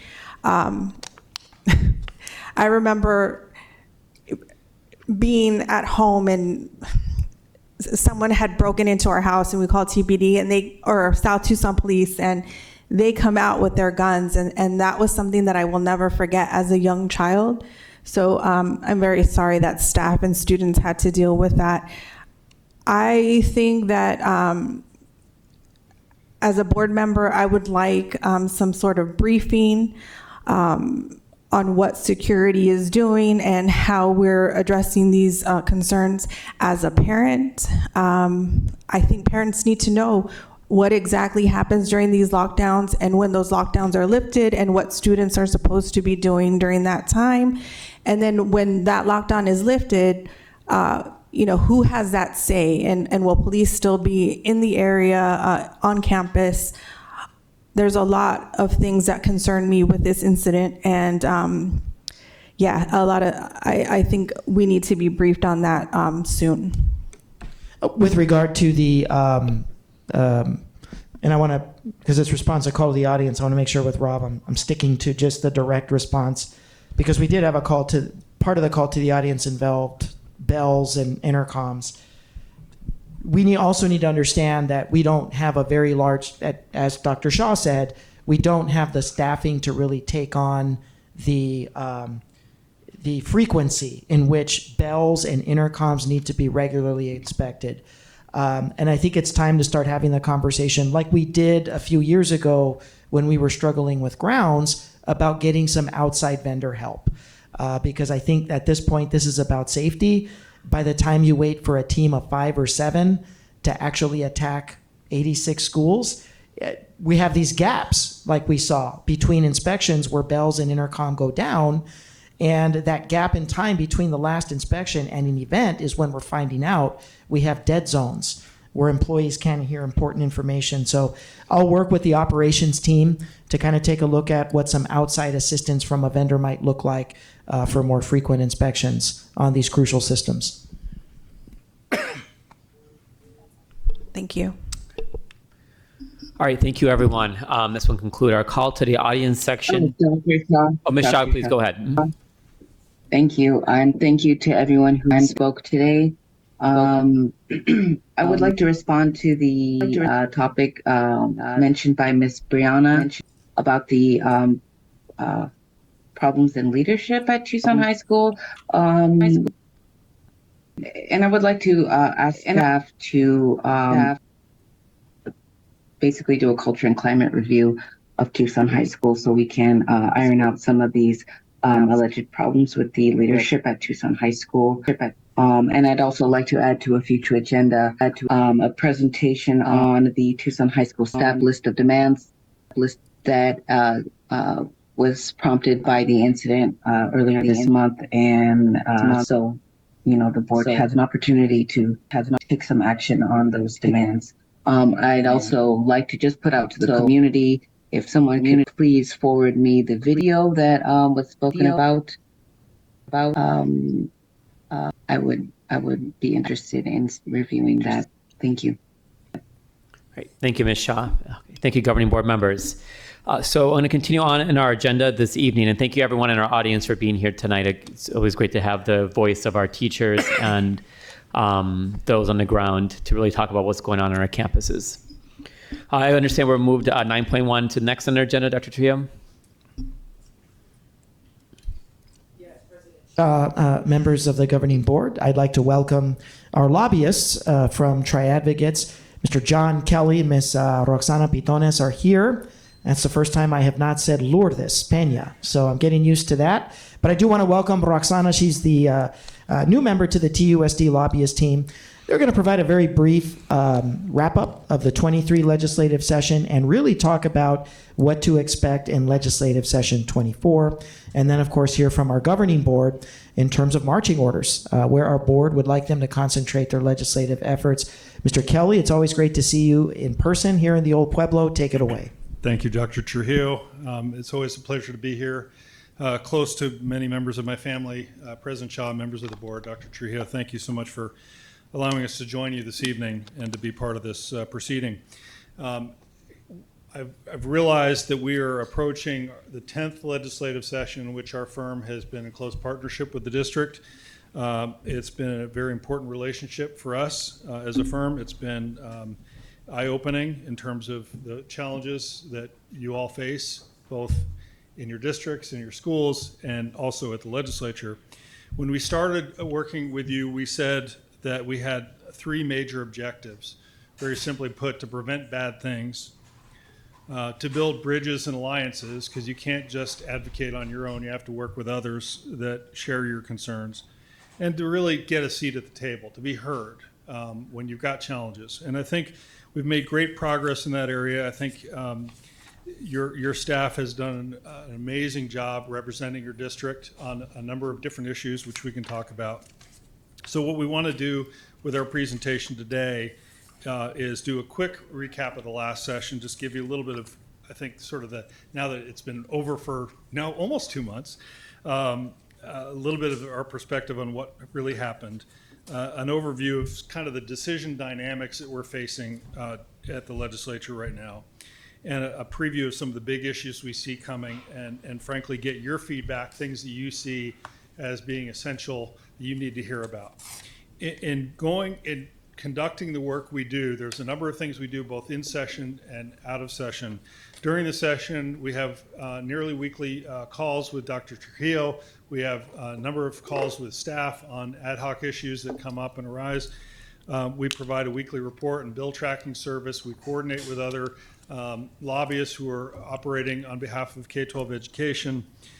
Off session, we're also doing the same thing, coordinating with others. We're going to reinstitute kind of our biweekly sort of what's going on newsletter. We called it Top of Mind a few years ago. We want to get that started again. And as Dr. Trujillo said, we are mourning and celebrating the recruitment of Lourdes Peña to the governor's staff as Deputy Chief of Staff for Policy. She will be a great contributor to that staff, and yet we continue on and will do our best on your behalf. I'm going to introduce Roxana. As Dr. Trujillo said, she's been with our team for less than a year, but she has very strong experience of the legislature as staff to this legislature, as well as with the League of Cities and Towns, and I'll let her walk through the next part of our presentation.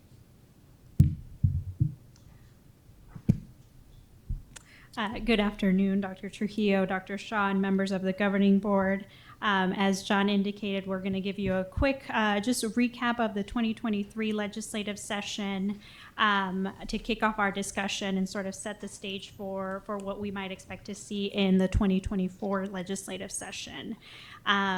Just to sort of level set on the current dynamics at the legislature, you've seen these sort of margins before because we've seen them for the past few cycles, but essentially very tight margins in both the House and the Senate, 16-14 Republican majority, 29-31 Republican majority in the House.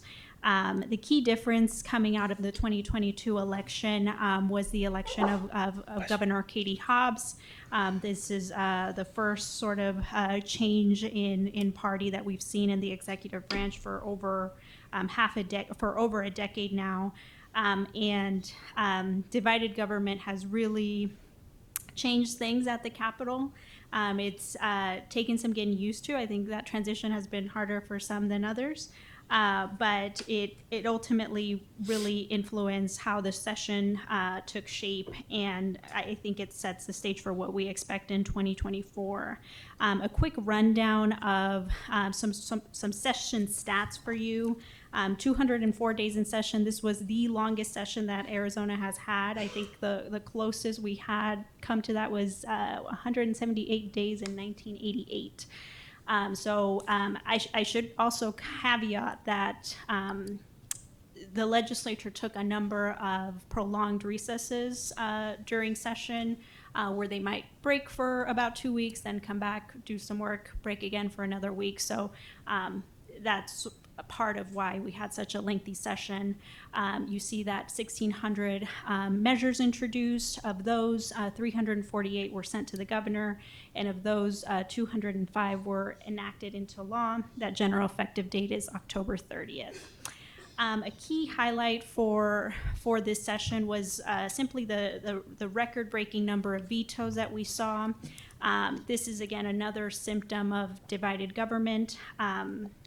An interesting trend that we saw this year was a sort of more stringent enforcement of what has long been sort of a more informal rule at the Capitol, where the majorities in each chamber will only move forward bills that have support from the majority of the majority, so the majority of the Republican caucus. So that would be 17 Republicans in the House, and 9 in the Senate, and only those measures were essentially allowed to move forward.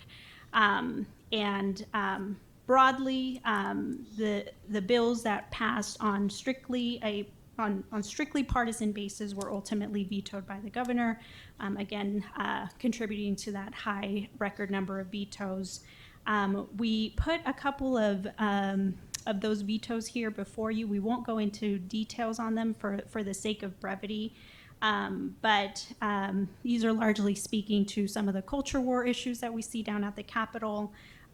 These vetoes, again, also reflect divided government in the sense that I think if we had the same legislature with maybe a governor of a different party, some of those bills might not have ultimately made it to the governor's desk. I think we see a lot of politics at play in the sense that the legislature wants to get the governor on record on some of these issues. So we see bills that we don't think would normally advance.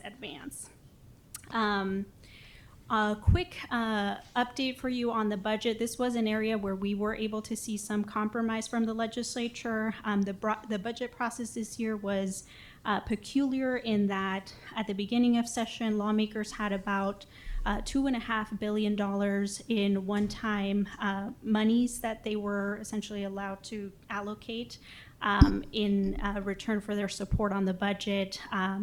We saw a lot of monies dedicated to individual infrastructure projects, roads, primarily roads. You see that $610 million investment into transportation infrastructure.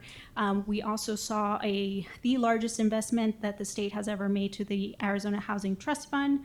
And for the first time, the state legislature dedicated money specifically for homelessness, that $60 million allocation you see there. I'll touch briefly on some of the investments that were made to K-12 education. Again, through the budget process, the legislature was able to override that aggregate expenditure limit. We saw an infusion of one-time dollars for student count, or essentially funding the base, funding one-time based on student count. We saw a repeal of the results-based funding program. That money was ultimately diverted back to the base. A couple other items that were included in the budget were some more reporting requirements on the ESA program. As part of those budget negotiations, lawmakers were also able to negotiate what they're calling sort of an ad hoc committee on ESA governance and oversight. That committee met for the first time last week, and I think got a report from one of the state's economists on what they expect to see from the program.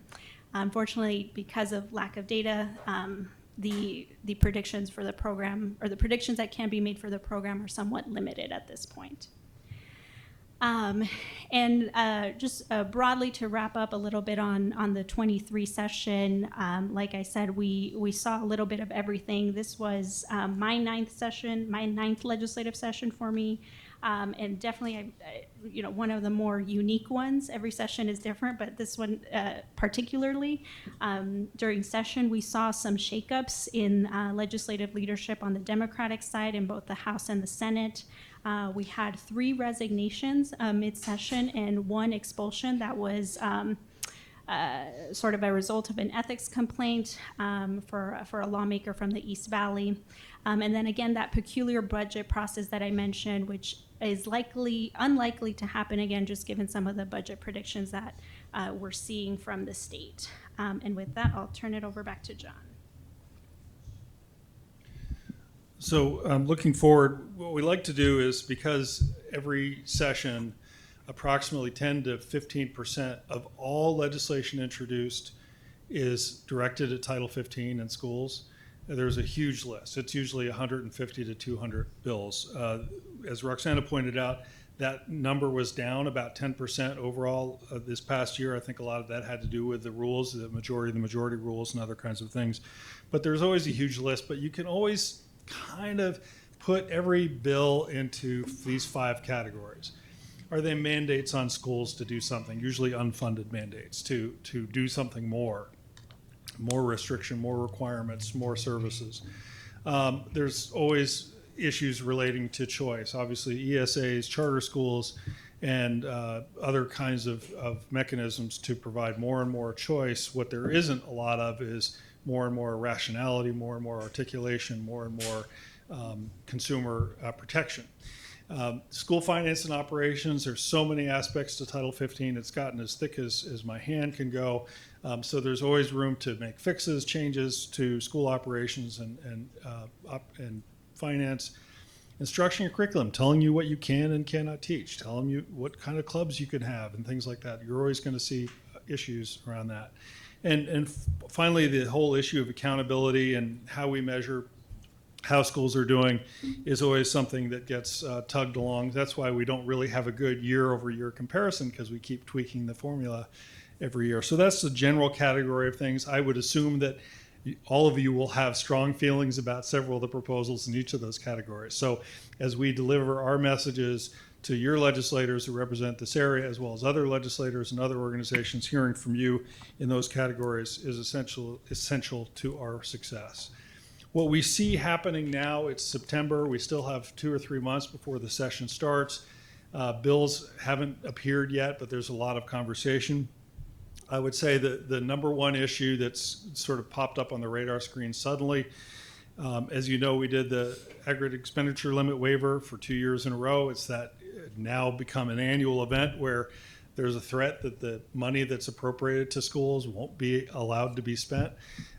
There's a superintendent up in the East Valley in Phoenix named Greg Wyman. He's circulating a proposal. He took a look at the Arizona Constitution, and it turns out that with a 2/3 vote of the House and Senate, you could change the inflation index.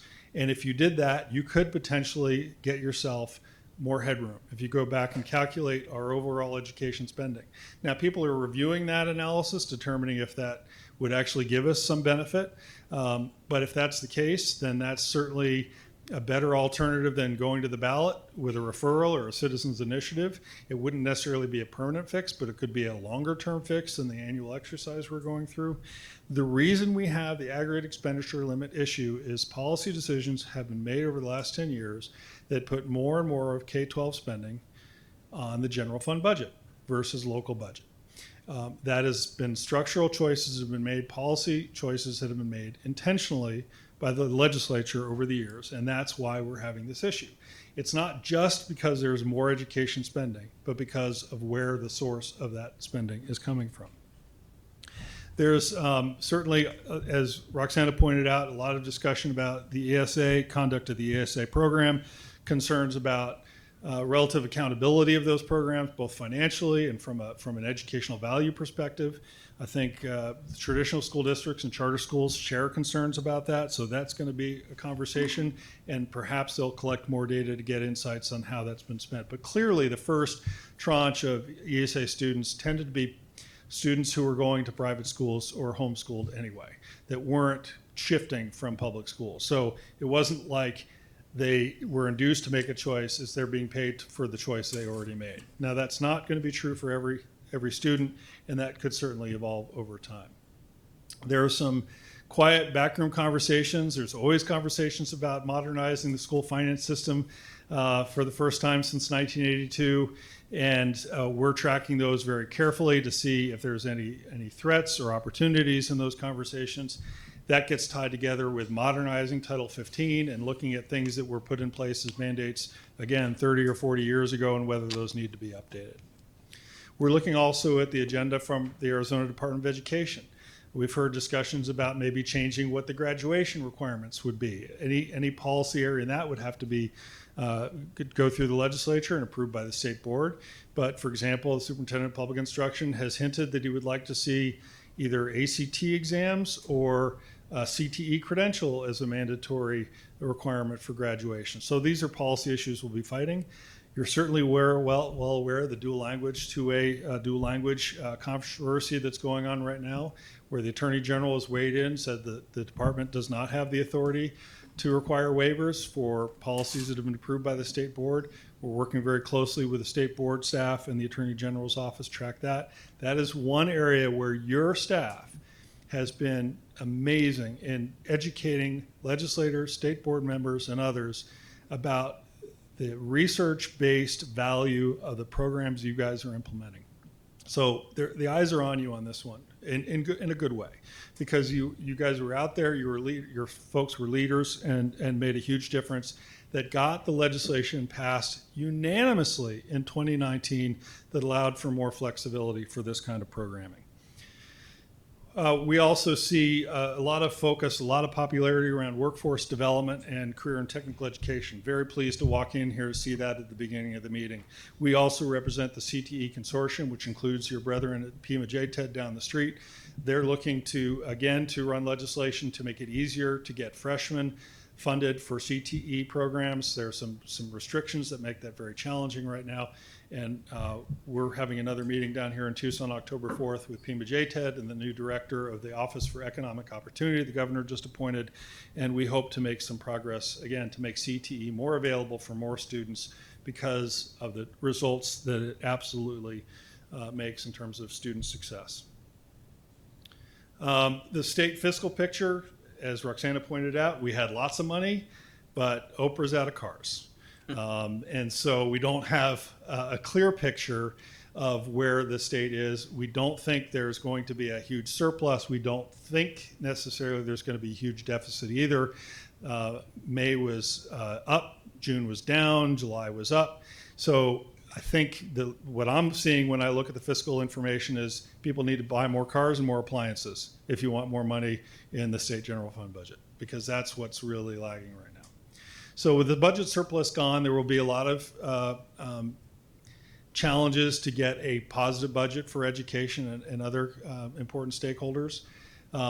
What's interesting and new now, as far as the budget goes, is with so much federal money coming down through the Infrastructure Act, the Inflation Reduction Act, and other federal laws, that there's going to be so much more money available to the executive branch and to cities for programming that won't ever have to go through the legislature. In Arizona, the legislature has no appropriation authority over federal funds. It's something they've wanted, but they've never gotten. And so it'll be interesting to see if the state and local governments can build the capacity to manage those grants effectively. As far as the governor's priorities, well, we'll check with Lourdes on that.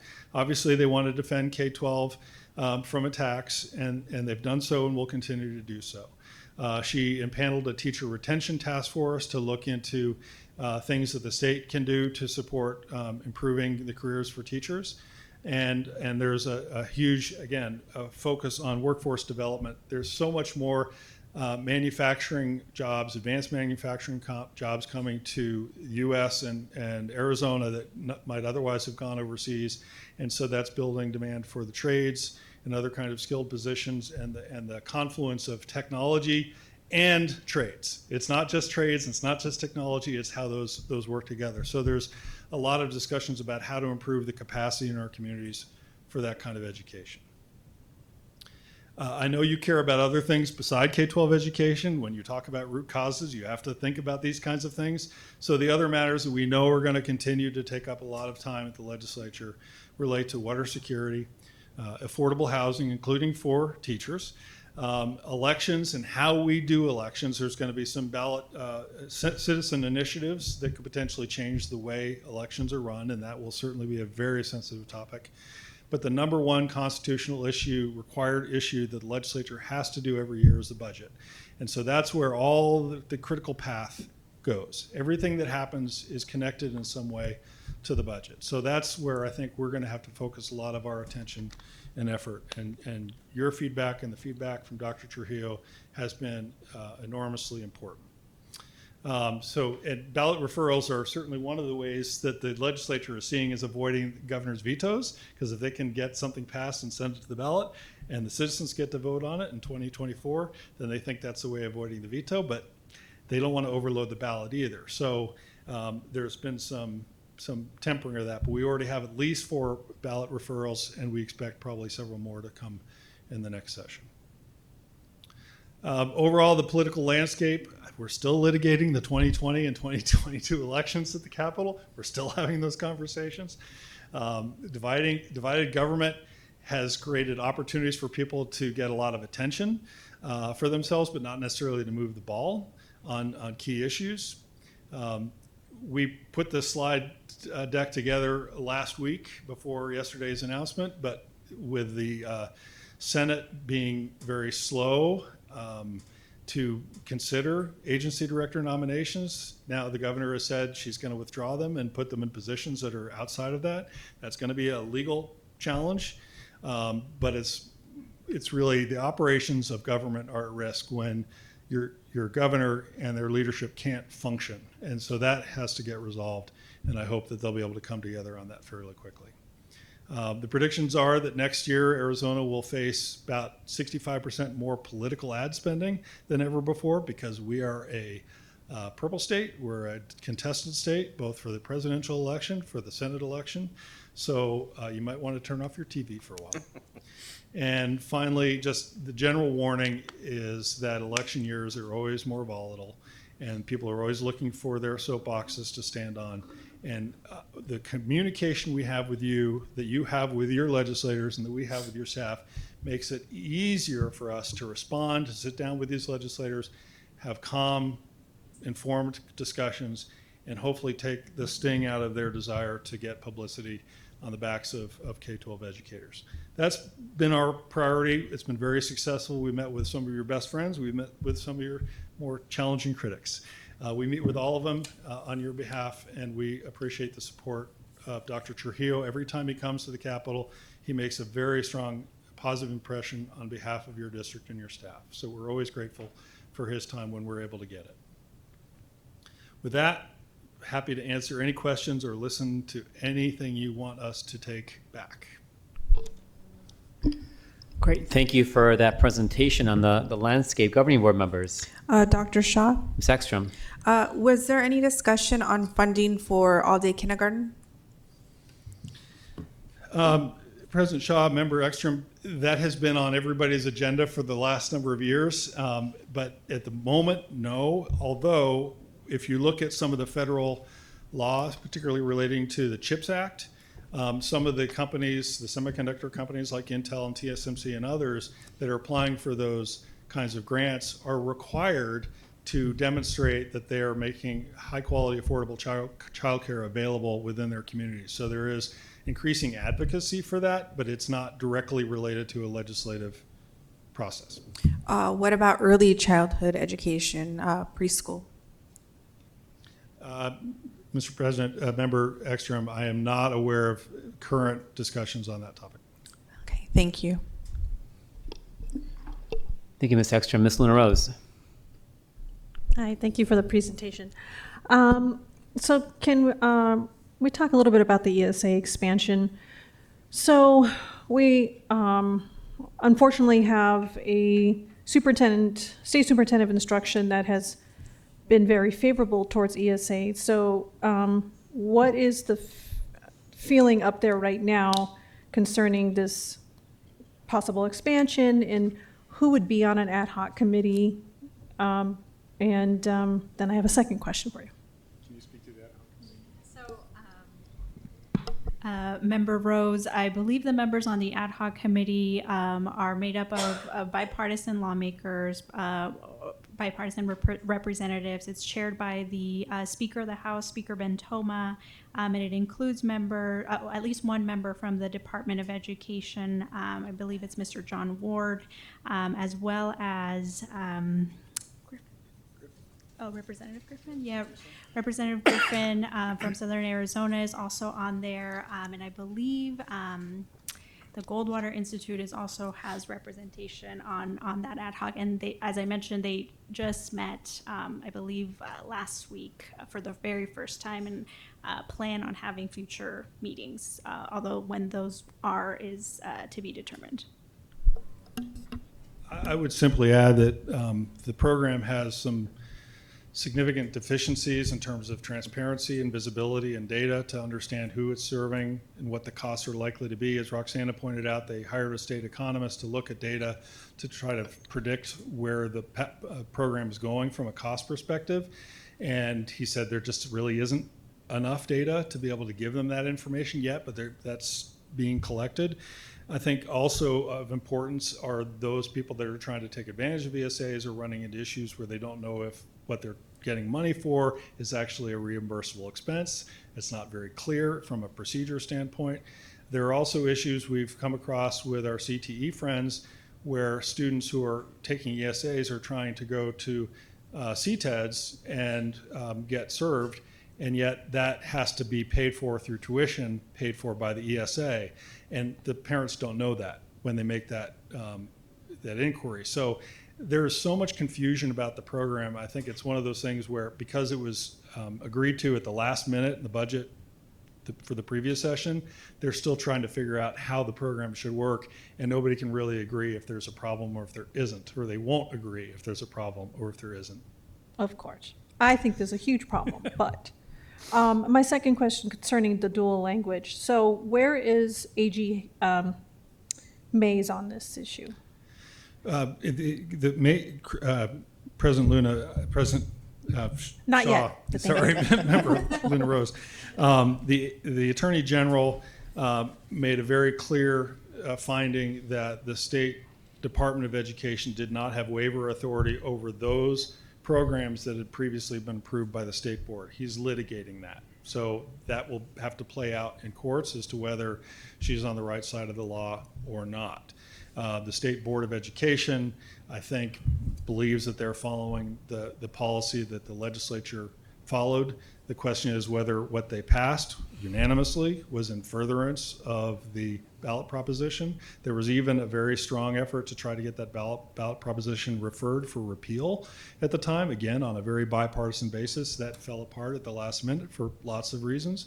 So I would say the litigation will be telling, but I feel as if the legislature is sympathetic to the idea that if you've got a program that is effective in getting students a more successful outcome, then they want to see those things be successful. Okay, because I find it really interesting that the Department of Education focused in on, and specifically again our superintendent of instruction, on Creighton, and it's a small district that is, I mean, it's a very small district, but I felt like it's being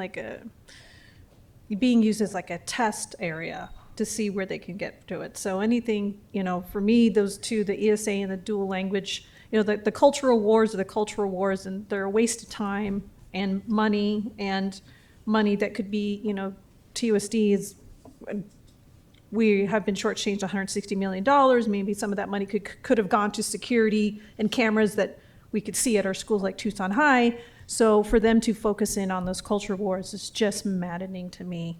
And I appreciate you advocating on our behalf. Okay, thank you, Ms. Luna Rose. Mr. Kelly, and thank you, Ms. Patonis, for being here again. So my biggest priority next year is something that isn't really a huge issue, but a really narrow issue that I think we can actually move and make a big difference for our district. And that's changing the law in terms of how we use settlement funds as a district, which I'm sure that you've talked to some of our leaders about in terms of changing that law. So what is your strategy on actually accomplishing that next year?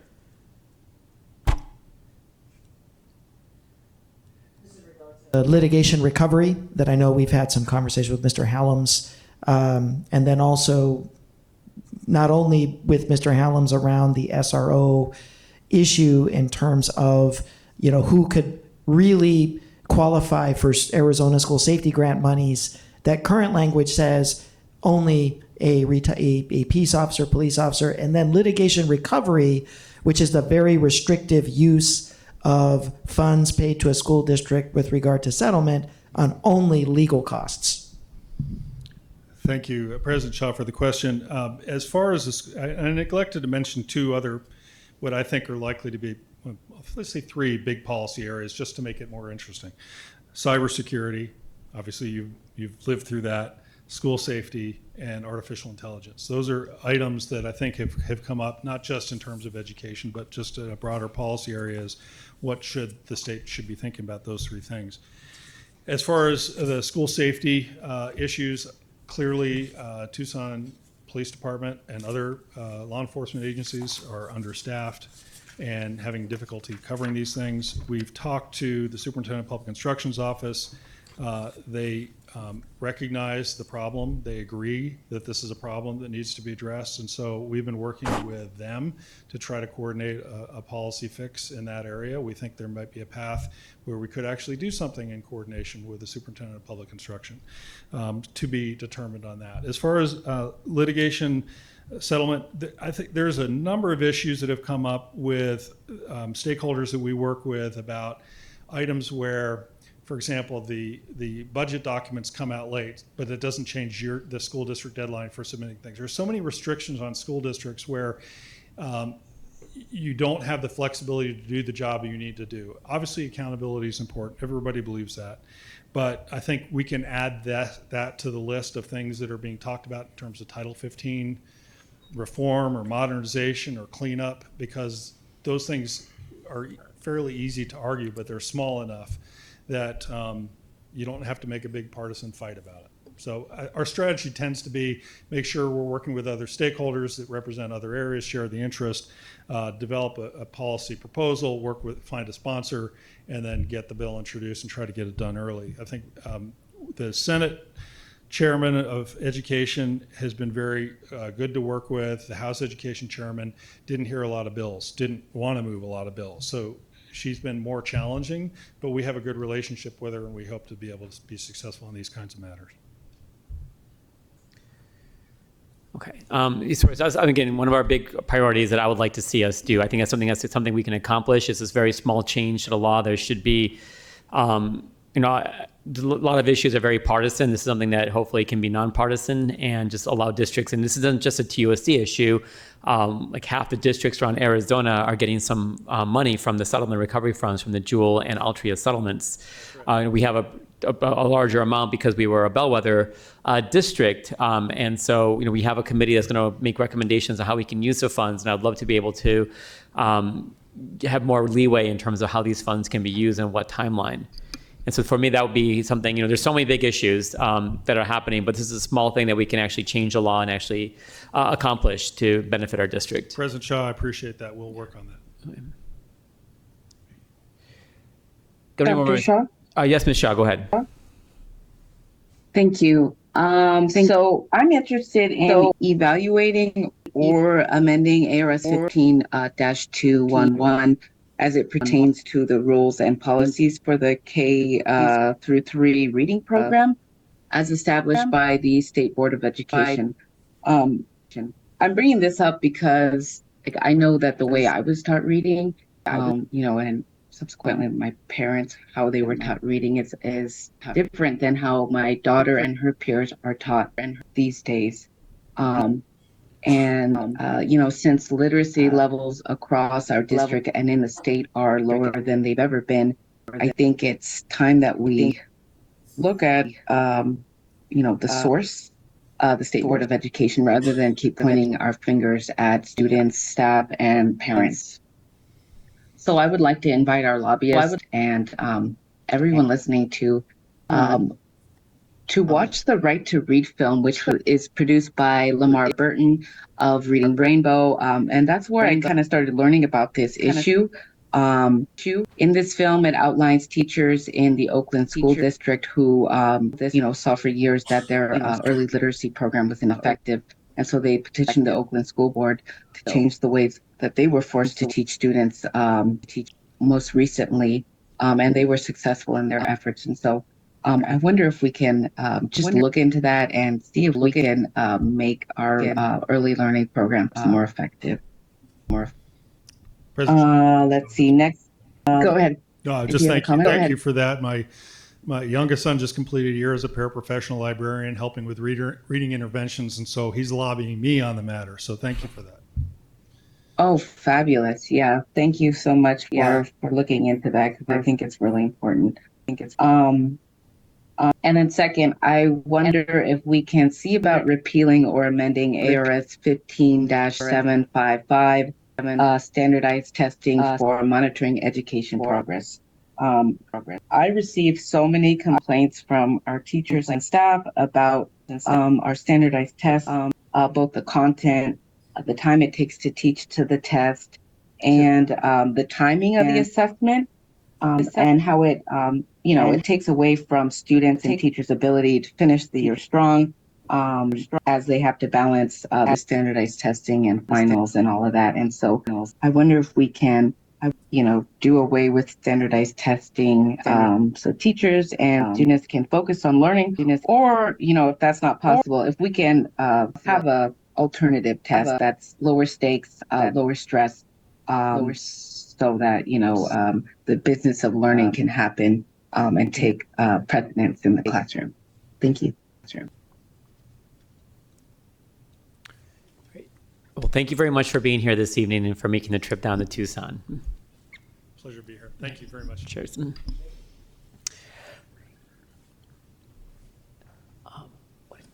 going to keep us going, but everyone can take a quick bathroom break if you want to. We're going to pull some items.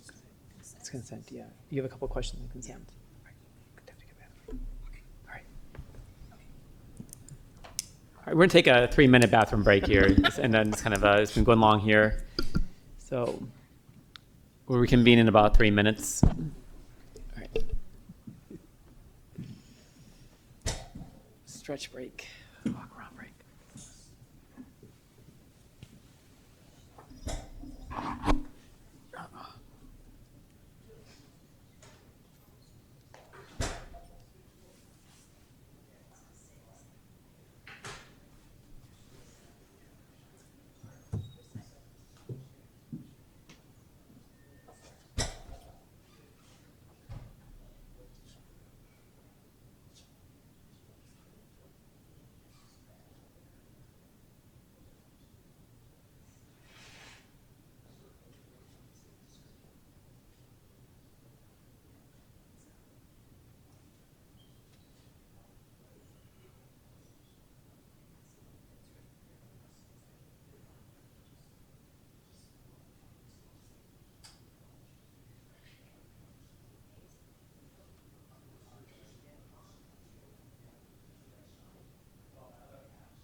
All right, I'm going to call this meeting back to order here. We have our consent agenda. Dr. Trujillo's in here, but we have our consent agendas, item 7 through 7.4. 7.5 was pulled, item 7.6 and 7.7. Is there any questions that any of our governing board members have on any of the items in our consent agenda? Mr. Romero.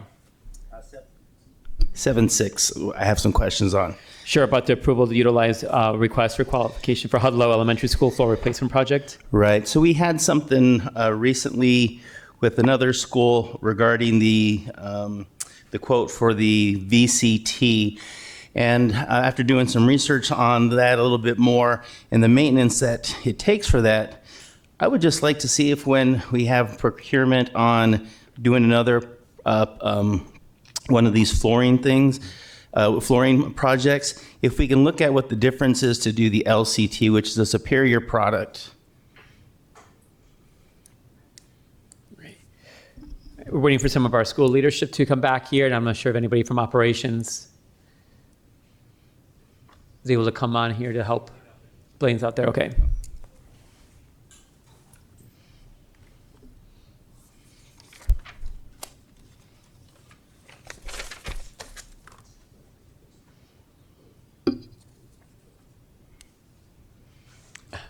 Great. Okay, good evening, everyone. Hi, good evening. And thanks for asking the question about the LVT as opposed to the VCT, because it has come up. And the thing that I want to make sure everybody knows is that this is a relatively new flooring system for our district. And so I really feel honestly that whenever we get into new systems, it's important that we vet those systems to see exactly how they're going to perform and what kind of issues we may have. And so right now, probably the two places where we have the most LVT is over at Holiday, which the whole school is in, even the janitor's room is in LVT. And so we're taking a close look at how that flooring is going to wear, because one of the things that when you read all the stuff out in the internet about LVT, and I was doing some of that too, actually today, by the way, and it's all glowing reviews about how great LVT is and all of this. And I just know in my experience that whenever something new comes out and companies are promoting it, it's the best thing since sliced bread. And so I think it's really wise in situations like that to really test it out and see how it's going to work, especially because it is a lot more costly than the VCT. It's about 2.5 times the cost. But they promote it as being, this is the best thing, you never have to do anything to it.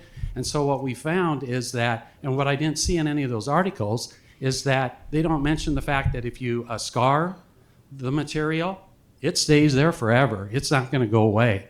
And so that concerns me, of course, because especially in our schools, the students can be a little rough on things. And so that's why we try to make sure that we have systems that are very robust.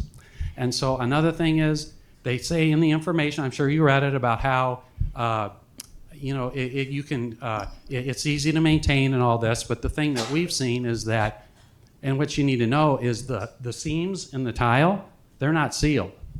They put them down like this and they don't seal those seams.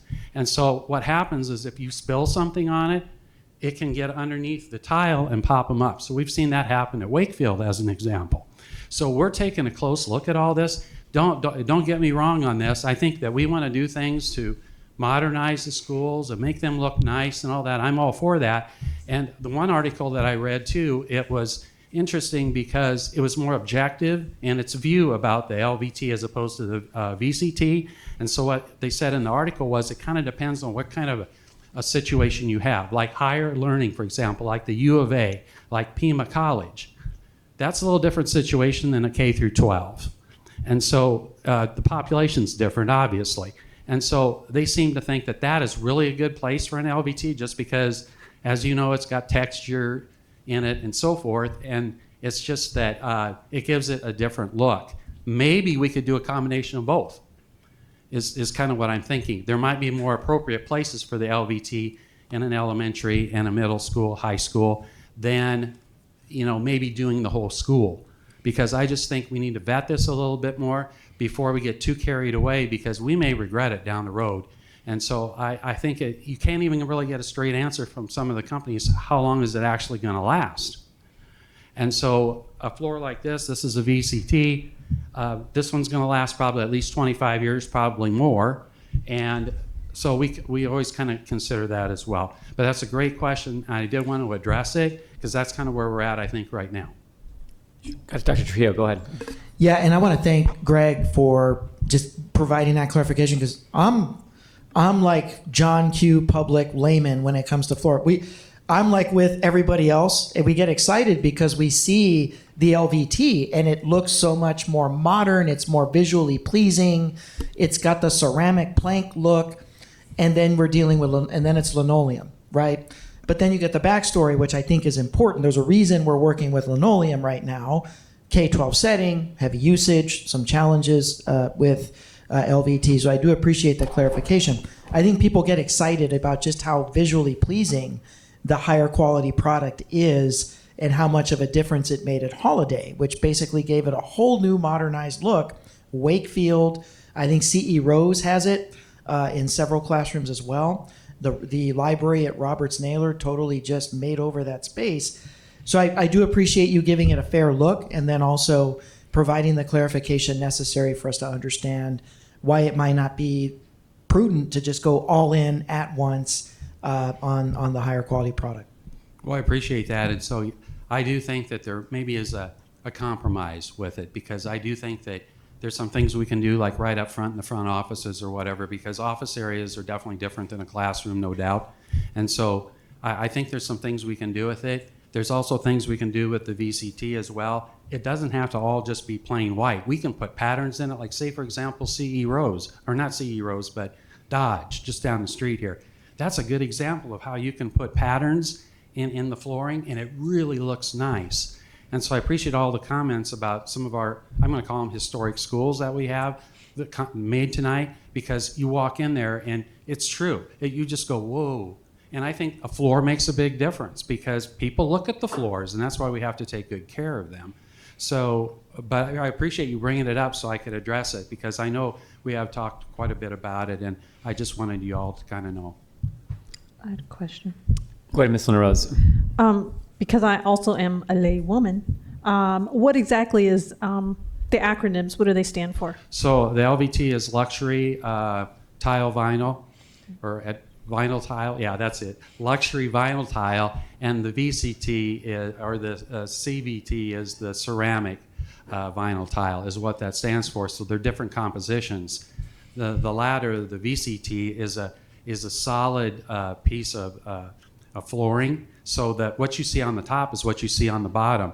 The LVT is layered. And what's important about the LVT to remember is there's only 5 mils. That's the thickest mill that the LVT comes in. So, I mean, that's not real thick. And that's another thing to consider, exactly how is it going to wear.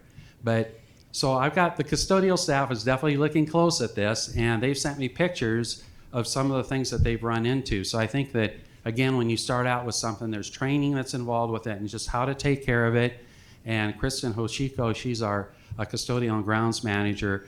She has spent a lot of time in the private sector and has dealt with both of them, and she has good ideas on how to, how we might be able to work with the LVT just a little bit better. So we shouldn't give up on the idea, but I think we should vet it properly. Okay. Because I was just at Hudlow on Friday, and so that was something that was pointed out. So, and then when I mentioned the other day when I walked into like Doolin, you walk in and the floor is just, spectacular. Same with Mansfeld. So I'm just kind of curious, I've never had to talk about flooring before, so it's a whole new experience for me, Mr. Meyer. the one I like the best is Doolin. Well, maybe I shouldn't say that, but I really like the floor there. Let me back that up. I really like the floor at Doolin because it's a terrazzo floor. It's a poured floor. It's absolutely beautiful. And Borman is the same way, by the way. And so it's a little hard to find in the district. It's very expensive, but it'll last forever. And so, but I just think that we have to be good stewards here with the taxpayers' money, and we really have to vet all this properly because we don't want to make a mistake and then 15 years down the road we go, why'd they do that? Yeah. So, thank you. Mr. Romero, go ahead. And I appreciate you doing that. And I know for me, from what reading, like you said, with you, and I have talked to other flooring people on here, some of the things that the trade-off, even though it's like 2.5 times higher, the maintenance aspect of what the process for the VCT and always polishing and doing all that on it. So I appreciate you looking at those things. I know for me, especially like in my company, there's the stuff that you buy at Home Depot, which are called the disposable grills, versus something that's going to be 2, 3, 4 times more expensive, but it's going to last you 20, 30, plus years, and just the better quality that's going to last a long time. So that's my viewpoint looking at it. Yes, the pretty part of it is also nice. Again, gives it when they walk into the main front area, something to look at. But I just wanted to make sure that we're doing our due diligence. I know it's just flooring, and it sounds boring to everybody else, but like I said, if the product's going to last twice as long, even though it costs twice as much in the beginning, or how long it's going to maintain. I just wanted to make sure that, we're taking a look at all those other little things, other costs that are into it. And I'm sure putting them down is different cost-wise for the labor aspect. So I know there's going to be a lot of differences. I just wanted to make sure that we look at all options. yeah, that's a good point. And so we can definitely do that. And again, continue to look at ways that would make that a better system to work with. So we'll keep working on it. So thank you. Okay. Thank you. Dr. Shaw? Ms. Shaw, go ahead. Thank you. Just wondering if you could answer a question. I'm hearing some contradictory information, and if you could please clarify. So this specific agenda item is to put out a RFQ basically for new flooring at Hudlow, and so I see that the bid is to replace the floor, and the VCT, or no, the LVT is the new style that we're looking at, or is that in the bid, or are we trying to go with the old school flooring that we have in most of our schools? Well, I guess my position right now is because of the fact that we have the LVT at Holiday, the whole school is at Holiday in this floor, and also over at Wakefield. Now we have 2, I guess you could say, pilots that we can take a close look at to see exactly how it's gonna do in the long run. I mean, or at least for a while. And I mentioned the scarring part of it. That really concerns me because when you get marks in the floor like that over time, that's going to really look, well, not so good. So I'm really concerned about the scarring issue here with this particular material. And again, in a different environment, it might just be fine. So maybe what we could do over there is maybe we could take a look at maybe doing a combo, so that maybe in some areas we could go with the LVT, but in the classrooms especially, that would probably be more appropriate to use the VCT, or what we see right here in the meeting room here, just because of its ability to stand up. So maybe we could balance it out between the two, actually. in terms of just how long it could potentially last. Because in an office environment, like up front in where the principal's at, office manager, and so forth, that's going to be a different environment than the classrooms. So I'd Right. be open Yeah. to looking at a combo possibly there. We could try that out and see how that works. And it'd be another test program that we got going on. Here's a combo. Here's a couple schools over here that where everything is in the LVT. How do they compare? So maybe we could try that. And still, we're just not jumping in with both feet. Yeah, thank you. It's my instinct to keep the old school flooring at like, I don't have any aesthetic, like I think what we have is fine, like in the boardroom and as you say, schools, we can never tell what's going to be happening, the conditions and yeah, like furniture gets moved around, gets on a lot. And so if the new flooring is double or more in the price of the old, and it's not sealed on the floor and water can go through, as you mentioned, is happening already at Wakefield. I don't think we should even invest any money in the new style flooring. I'd rather keep working with what we know works best in school environments. And so, yeah. So, can we state that in this amendment that like the bid will be specifically for the old flooring? Because I see in the scope of work, it seems to say remove all VCT flooring, but I don't see any LVT in there. And so I don't know if we could just specify to not look into the new style. Dr. Trujillo, could you advise on that?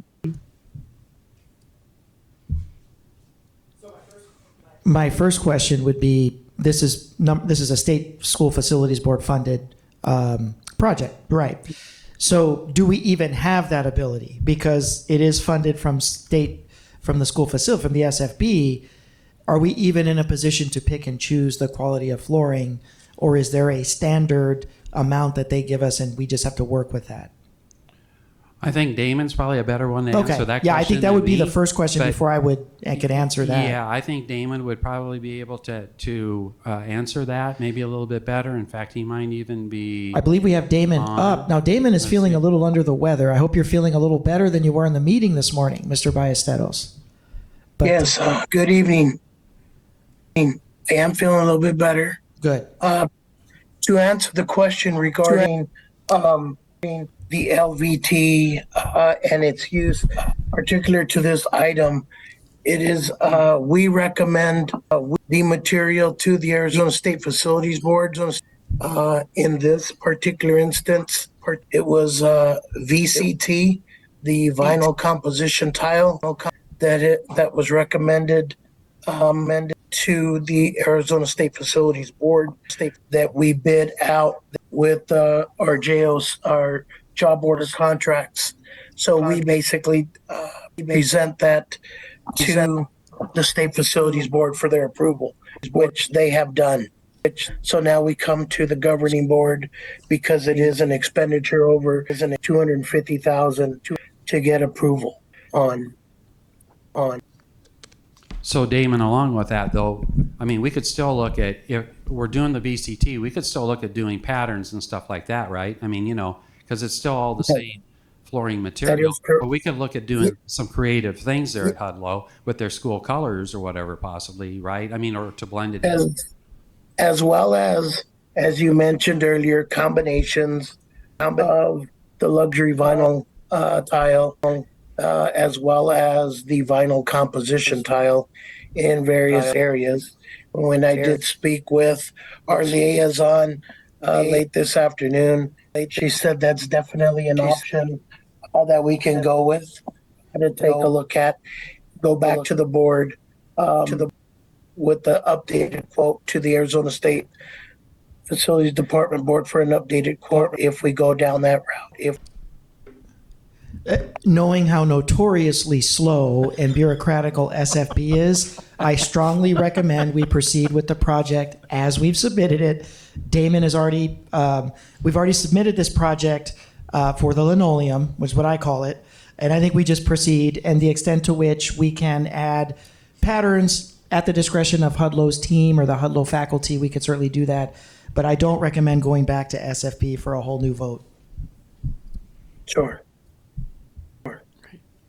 Anything else, Governing Board? Any other questions on this particular topic? Ms. Shaw, anything else on this topic?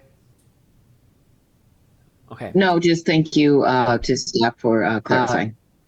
Well, thank you for a very scintillating conversation about flooring in our school district at 8, almost 20 tonight. Any other questions on anything else from our consent agenda tonight?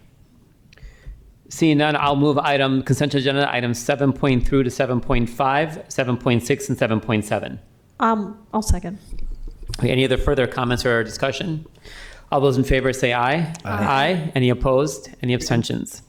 Item passes 5-0. Thank you again for all that education information. I'm glad you're really paying attention to something that's very important in detail about how our schools look and how they're going to be maintained long term. Okay, thank you. All right. Our Dr. Trio, 8.1, administrative appointments. We have a new interim director, assistant director of XED. Yes, President Shaw, members of the governing board. It's always an exciting moment when we recommend governing board approval of a new member of our leadership team.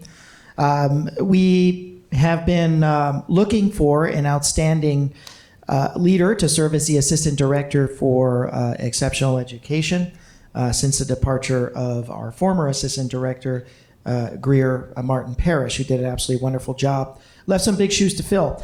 But tonight we feel like we've got a very, very dynamic and promising candidate that we're looking forward to hopefully welcoming to the team. She is currently serving at Mountain View High School, where she's been since 2010, almost 15 years of service, serving as both an exceptional education teacher and as department chair, overseeing exceptional education compliance and services to a very large, comprehensive high school.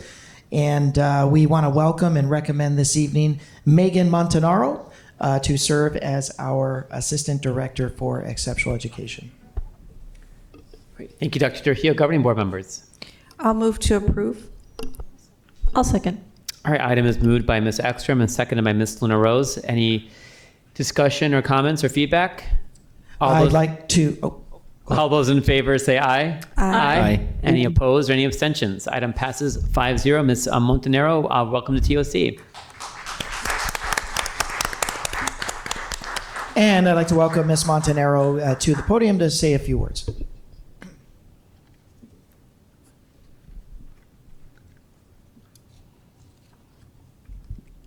I'd like to thank you all for this opportunity. I'm very excited to join TUSD, embracing their culture and diversity. I'm passionate about exceptional education and cannot wait to build and sustain relationships with Area 3. Thank you so much. Great, thank you. Are we going to take photos? Yes, if I can ask Kevin, we'll go ahead and do a quick photo with our new interim assistant director. Ms. Montanaro, if we'll do a quick photo.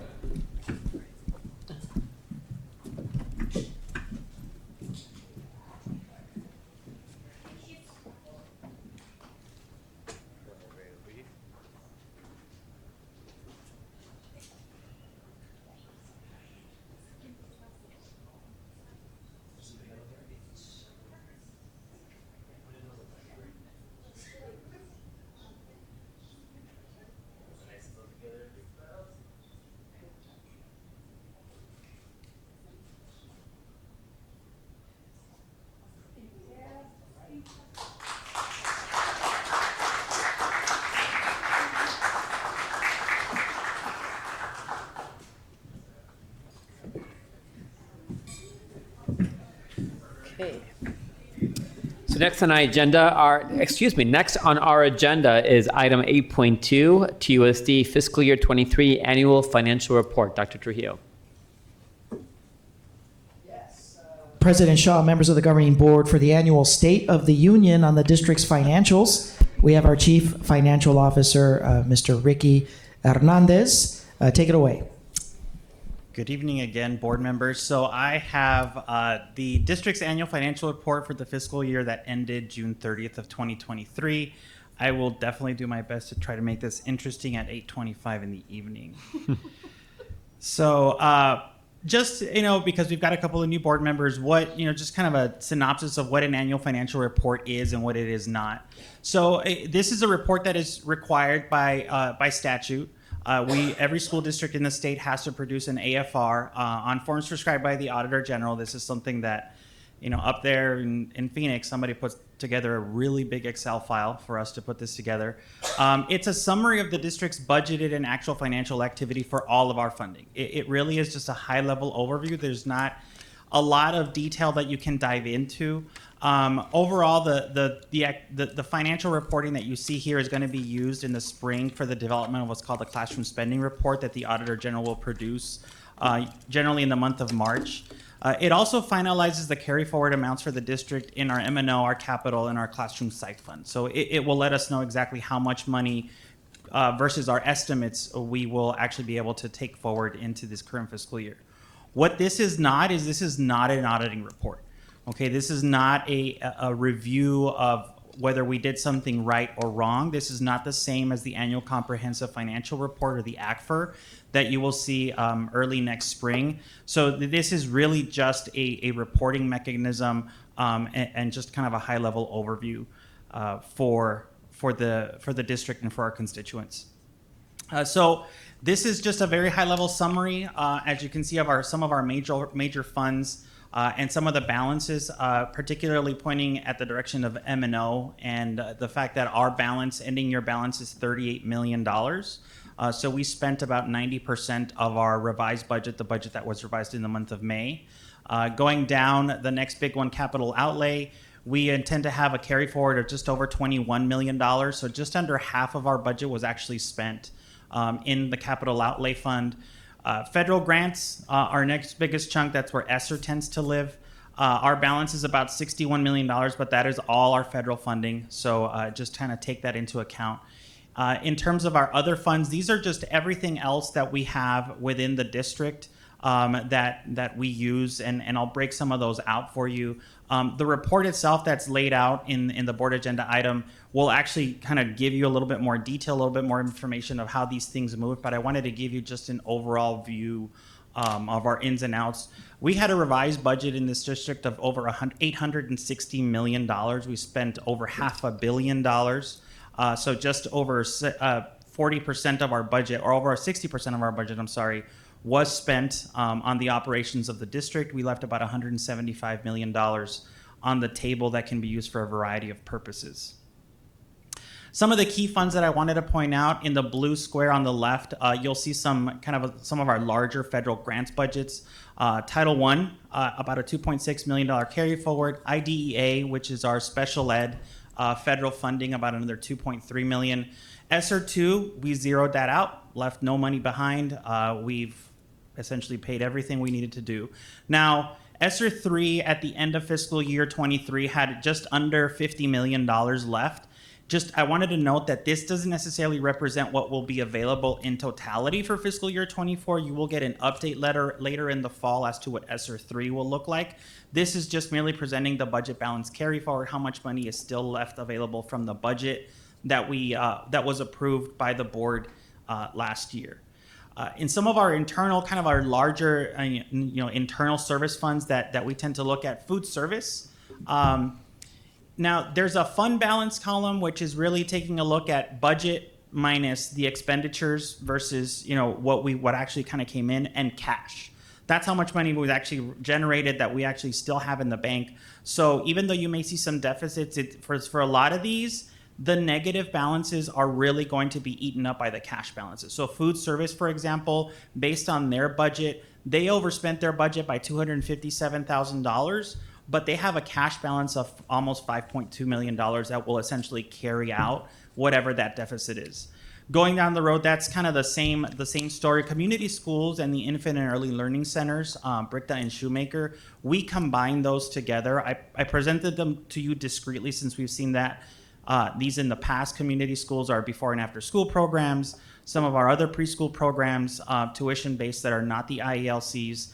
The IELCs had a negative cash balance of $2.7 million, whereas the community schools had a net gain of $3 million. So when you net those out, the community schools program is in the positive. It is in the black and self-sustaining. Our indirect costs, which is the charges to our federal grants, the budget was over by $209,000, but has a positive cash balance of $3.2 million. Debt service, same thing. This is our debt payments. These are funded by taxpayer dollars. Has a remaining cash balance of $11 million. That is before the July 1 payment that we make every July 1st and every January. And Employee Benefits Trust, that's exactly what that is. Our expenditures for our employee benefits groups had a cash balance of $25 million. So the big kind of state of the union, if you will, as Dr. Trujillo mentioned, is our budget balance carry forward. So in the adopted budget that you were presented in the month of July, the adopted carry forward estimated $24 million. When we finished paying everything out and closing the books on fiscal year 23, there were an additional $14 million carried forward that will be carried forward into fiscal year 24. So the total remaining balance is actually $38 million versus $24 million. In capital, we had an adopted carry forward estimate of $14 million. We will now have a remaining balance of over $21 million, so an increase of $7 million to the good for the district. The biggest reason for the overage in, or for the larger than expected carry forward in M&O is specific to a $10 million grant from Governor Hobbs' office that came in the month of April that allowed the district to reimburse itself for COVID-19 related expenses all the way back to June of 2021. Which allowed us to offset $10 million of essentially expenses that we've already incurred to this federal grant that the governor's office allocated late into the fiscal year. This essentially allowed over $10 million more to be added to our M&O budget in the form of a carry forward. Capital is merely just in underspending. Some of these projects were moved forward into fiscal year 24. So even though that cash is still there, that carry forward is still there, we are still going to use some of that for projects that are still ongoing. We will add these carry forward capacities into the December revision. We will bring back a December budget revision to all of you for your consideration and approval. But you must know that the 40th day is going to come and go here in October 1st. It is our first indicator of our student ADM, and that will give us an indication on whether we have to adjust our budgets in upward or downward direction. So the overall budget itself may be revised in a different direction that may be softened a little bit by the fact that this carry forward is available. So if we have to lose because ADM may go down after the 40th day, this carry forward will help soften some of that blow. So that's one benefit. So even though this is great news that our remaining balance is almost $60 million versus $38 million, it's, I would just kind of caution ourselves, give us a little bit of time to make sure that we let the 40th day come and go and see where we landed on our student enrollment. So our carry forward on our budget, essentially kind of what I mentioned before, you can see highlighted in yellow what that means in terms of our budget. So we adopted a $394.9 million M&O budget. Right now we're looking at almost a $410 million budget if the entire carry forward is put in addition to some of the adjustments that are there that have kind of realigned themselves that we've sort of found at this point. And same thing with the unrestricted capital. The board adopted $37.8 million. Over $45 million budget will now be available if all things remain the same. So it's definitely really positive news for the district. It adds a certain level of cushion and definitely provides our taxpayers and our rating agencies a sense that that we're headed in the right direction when it comes to our ability to maintain our capacity within our budget. Now, as I mentioned earlier, one of the biggest things that comes of this report is a classroom spending estimate. So as you know, last year we had we had the largest or the highest instructional spending that we've had in recent history. And that certainly, we were expecting that to change. So the classroom spending estimate right now that we are calculating is that classroom spending on instruction specifically will go down to 51%. 51%, and the next slide will show you, that is the pre-COVID number. In fiscal year 18, before COVID really took place, we were spending 51%. ESSER really was the one that kind of moved us in the direction of increasing the amount of investment specifically in instruction. Nevertheless, we're still spending 70% of 70 cents of every dollar on the classrooms, whether it's directly in instruction, on student support services, or in instructional support services.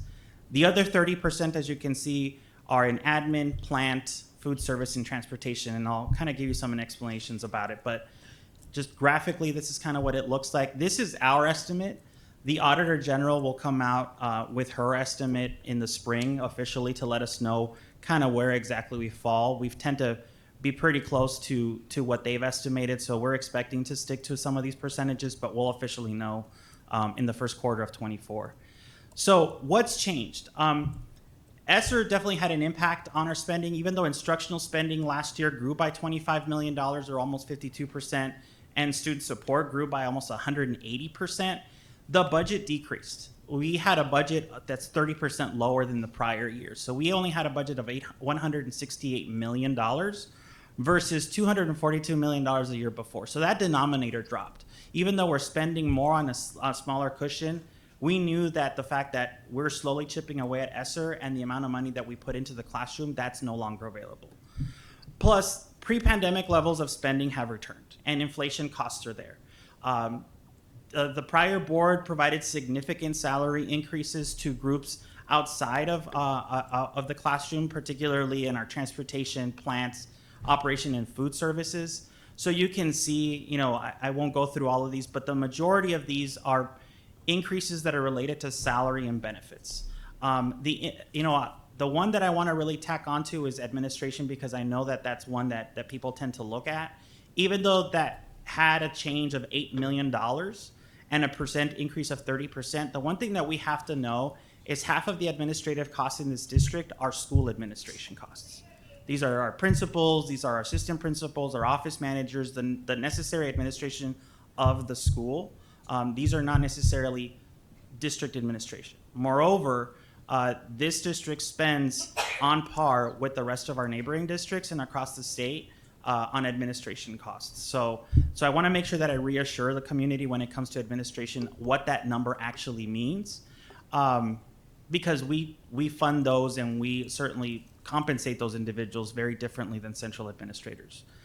But everything else, you can see exactly kind of what some of the elements were that caused those numbers to shift. Now, just kind of following the money, people tend to take a look at percentages and think like, oh my God, this looks like this. Take a look at the dollars. Ultimately, we increased per pupil spending in the classroom by over $1,300 per student. So the vast majority of our increase in the amount of money that we spend in dollars still went directly to our students and our teachers and the wraparound services that support them. So some notable achievements just to kind of take home with you is that we've increased investment in the classroom in the last year by over $50 million. That is true cash in the classroom with our teachers, with our kids, and the people who support them. This is the highest budget balance carry forward in M&O and capital in a decade. This is the most money we've ever carried forward into a budget. 5 years ago, we were carrying less than $500,000.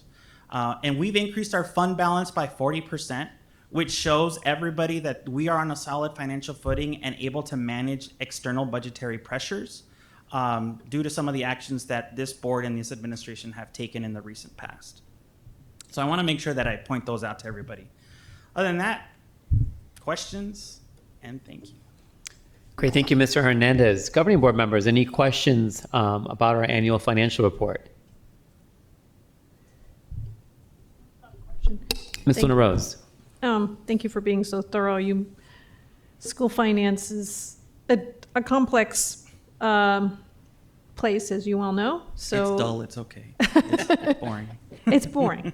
But no, you make it palatable that us as the governing board members and the public who's listening can understand. So that's much appreciated. You're welcome. Thank you, Mr. Luna Rose. And Mr. Hernandez, thank you for the work. And I'm just always proud of our district in terms of how much we're spending on students and such little on administrative costs. And I know in prior audit reports, we come in pretty much in the bottom part of our region as well as our state in terms of administrative costs. And I hope that continues with the work that we're doing. So this is an action item, and our goal is to approve our annual financial report, and I'll move the item. I'll second. Item is moved and second. Any other comments or questions or feedback? All those in favor say aye. Aye. Any opposed or abstentions? Item passes 5-0. Thank you, Mr. Hernandez. All right, next we have 8.3, authorization to use the school plant fund for video surveillance purchase at Catalina, Choya, and Palo Verde High Schools. Dr. Trujillo. Yes, Governing Board President Shaw, members of the Governing Board, in March of 2022, as part of a capital package that you will see later on this evening when we give you a progress report on the completion of those projects. Money just wasn't going as far as it should have in 2022, as the board took action to vote for campus surveillance systems at 7 of the 10 district high schools. We've heard from the community some concerns that there should be some expediency in ensuring that the remaining 3 high schools also get video surveillance systems like the first batch of 7.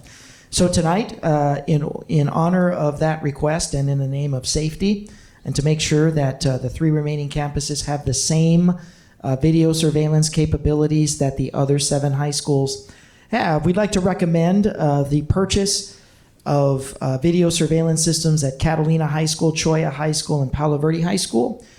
Governing board action to approve this evening would complete video surveillance systems at every single one of the district's comprehensive high schools. Our proposal tonight is to use the governing board's plant funds. Those are funds that are a result of the sale and the leasing of district buildings and properties, and your estimated expenditure is $675,000. Great, thank you, Dr. Trujillo. Ms. Shaw, then Mr. Romero. Thank you. I just wanted to move the item. Thank you. I would like to second the item.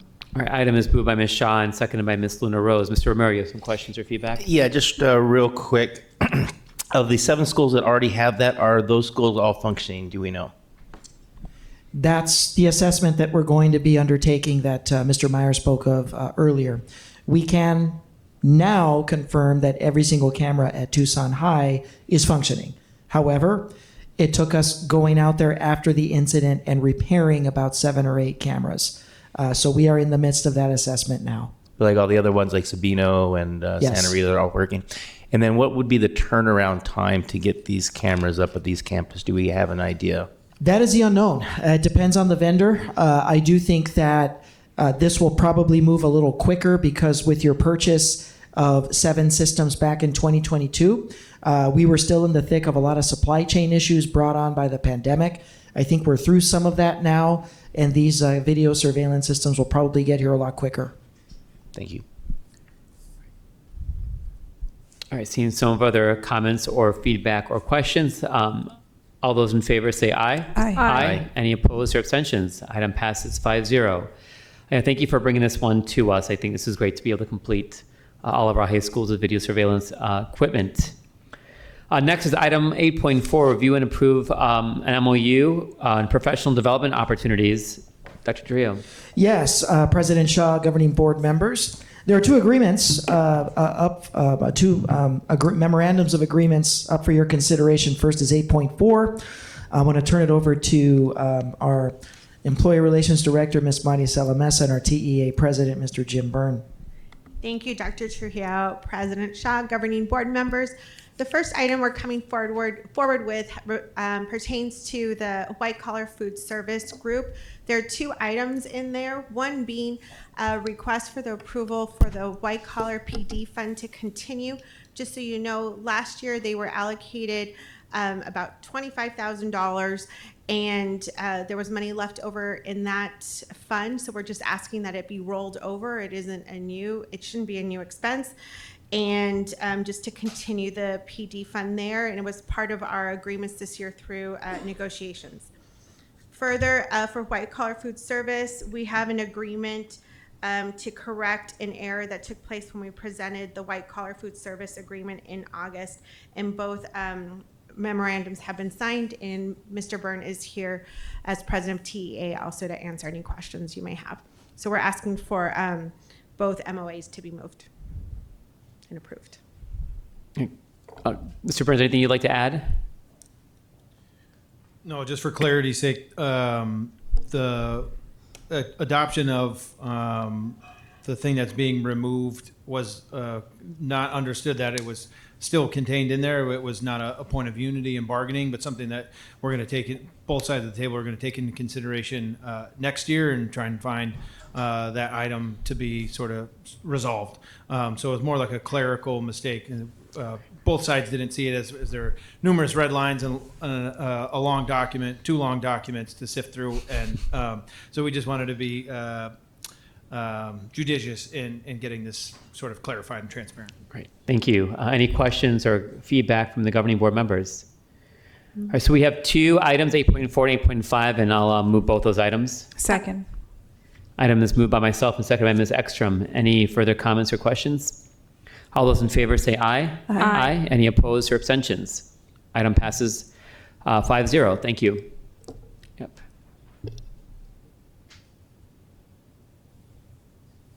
And that is 8.4. Now we go to 8.5, which is the MOU, Memorandum of Understanding, that will see to it that our counselors are compensated for classroom coverage and that our elementary teachers, when they are assigned a combo class, will receive the increase, the suggested increase in compensation. Just a word for all of you viewing in public, we're going to be using the term combo class. This is any time that an elementary school teacher is asked to teach 2 grade levels simultaneously because of an enrollment situation at a school where you may have a 3rd grade class that has 10 kids and you may have another 4th grade class that has 12 kids. A singular teacher may be asked to have a class of 22. Recognizing that teaching 2 grade levels simultaneously is a tremendous amount of prep is what prompted the necessity of this MOU. Ms. Mesa? Thank you. I don't have anything to add to Dr. Trujillo's description. It was illustrative of what the MOA is intended to remedy. Great. Governing board members. Mr. Romero. Do we know how many current teachers are doing that within our district? I do not, but I can get you that information. Dr. Shaw. I'll move the item. And I'll second it. The item is moved by Ms. Luna Rose and seconded by myself. Any further comments? All those in favor say aye. Aye. Any opposed or abstentions? Item passes 5-0. Thank you very much for being here this evening. Thank you so much. Okay. Item 8.6, Governing Board Policy LCA, Administration of Student Services, Administration of Student Surveys, our second reading. Yes, governing board members, we're back with a second read on proposed policy LCA. Here to take us through is Associate General Counsel, Mr. Michael Aronoff. Thank you. Good evening, governing board members, Dr. Shaw.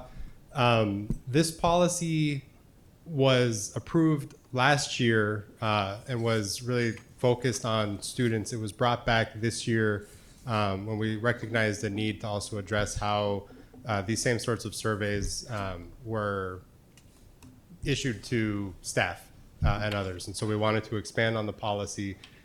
This is the second read, so the board has seen this before, but I do want to highlight, this was posted for comment. One of the comments that we saw from, I think, 3 different commenters, if not 4, was that they didn't feel it was clear about the opt-in requirement, that for policies that are covered under state statute ARS 15117 on the list of items that are talked about in the scope of that policy, that those require written informed consent from a parent 7 days or more in advance of administering the survey.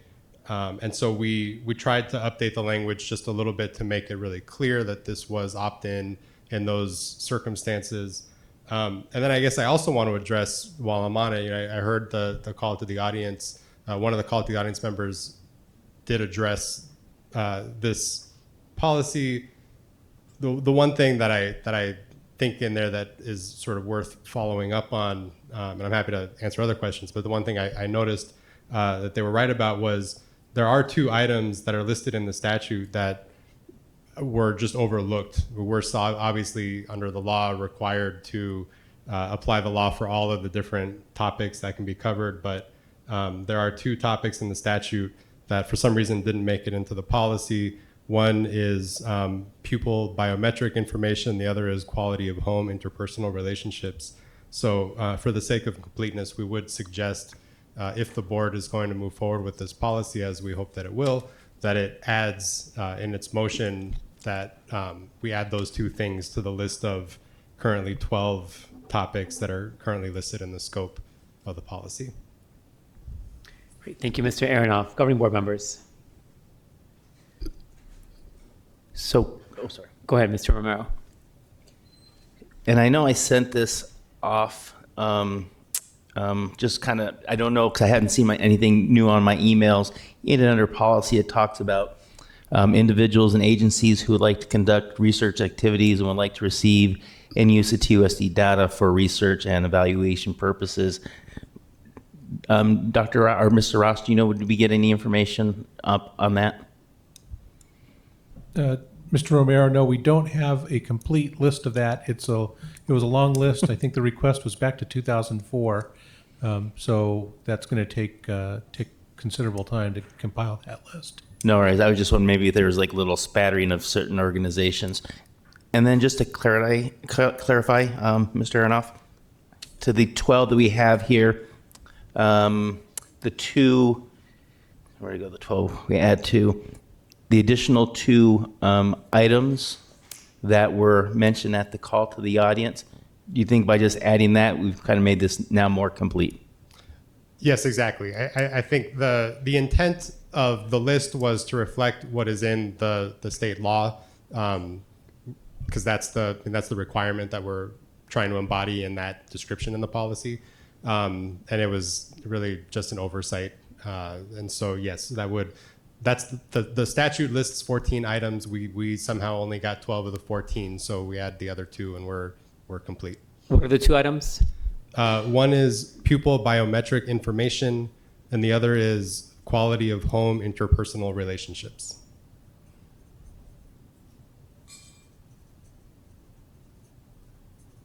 Say it again, quality of home. Interpersonal relationships.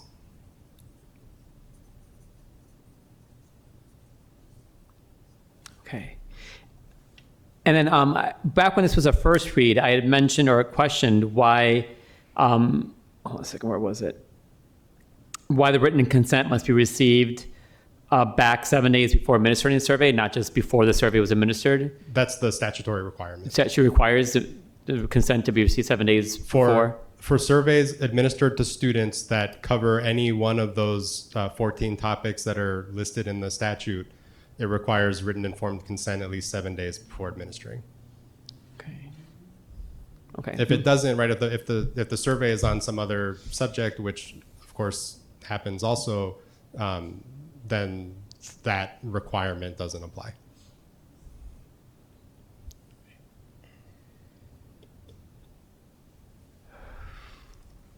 Governing board members.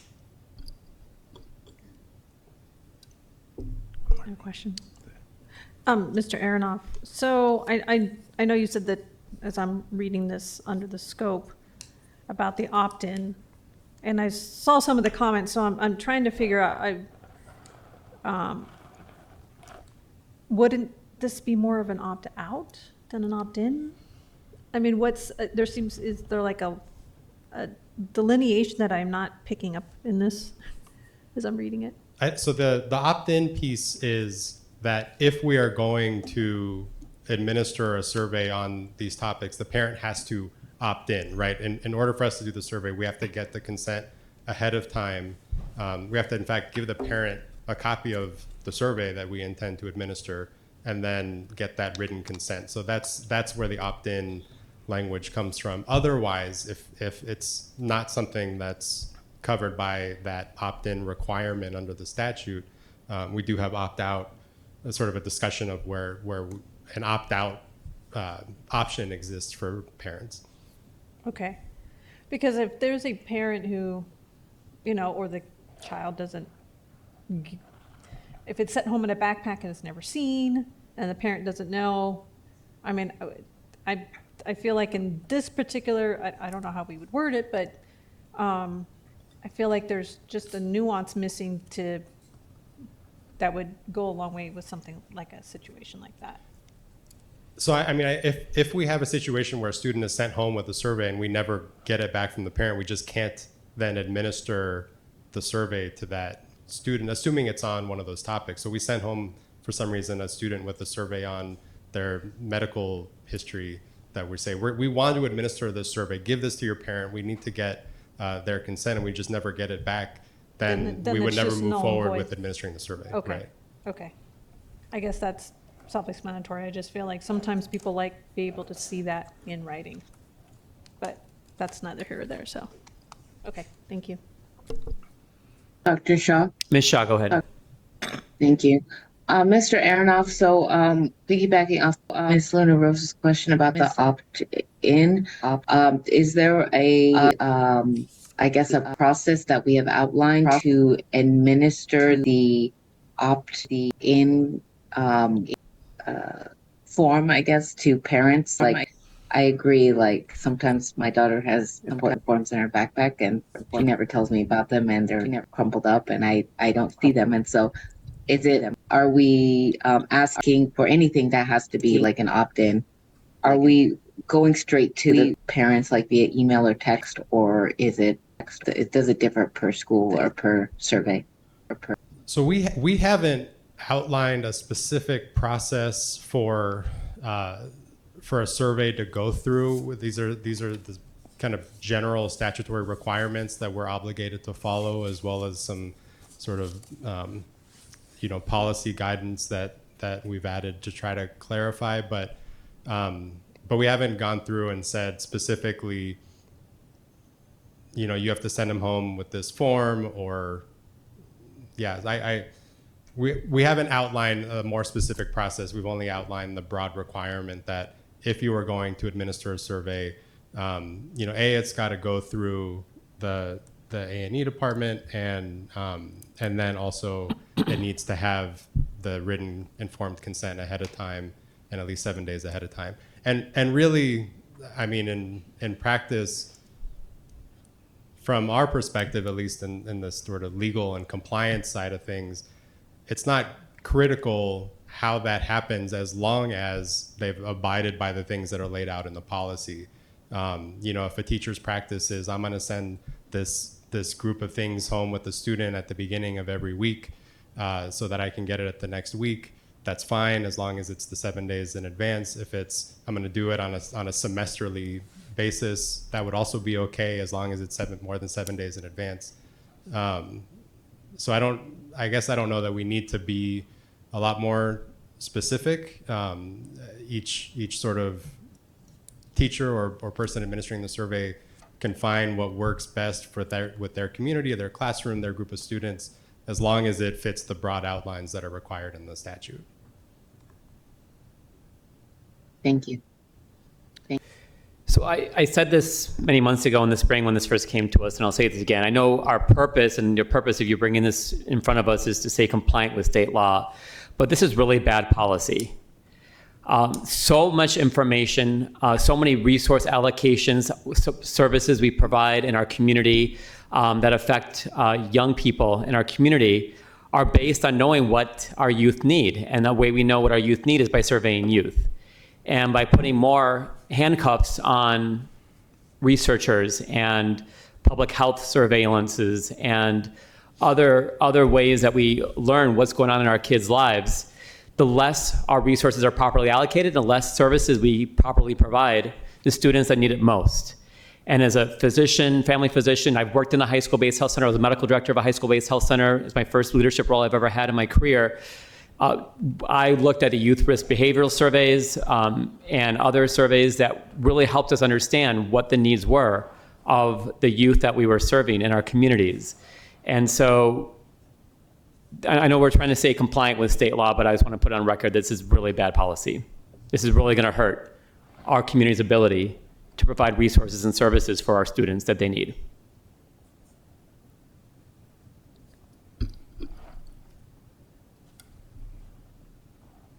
Dr. Shaw? Ms. Shah. Thank you. If it's bad policy, is there a way that, like, if I suggest, as I suggested, like in improving the way that we do our outreach to parents, do you think that would increase the survey? I guess the amount of surveys that are taken. Like, how can we, with how ARS is defined, find a loophole so that, we increase the amount of surveys, but still stay still following the law as prescribed. So I don't know if you want to add a process part to this policy where it outlines ways that schools or teachers can increase survey results or increase the amount of students and families who are taking these surveys.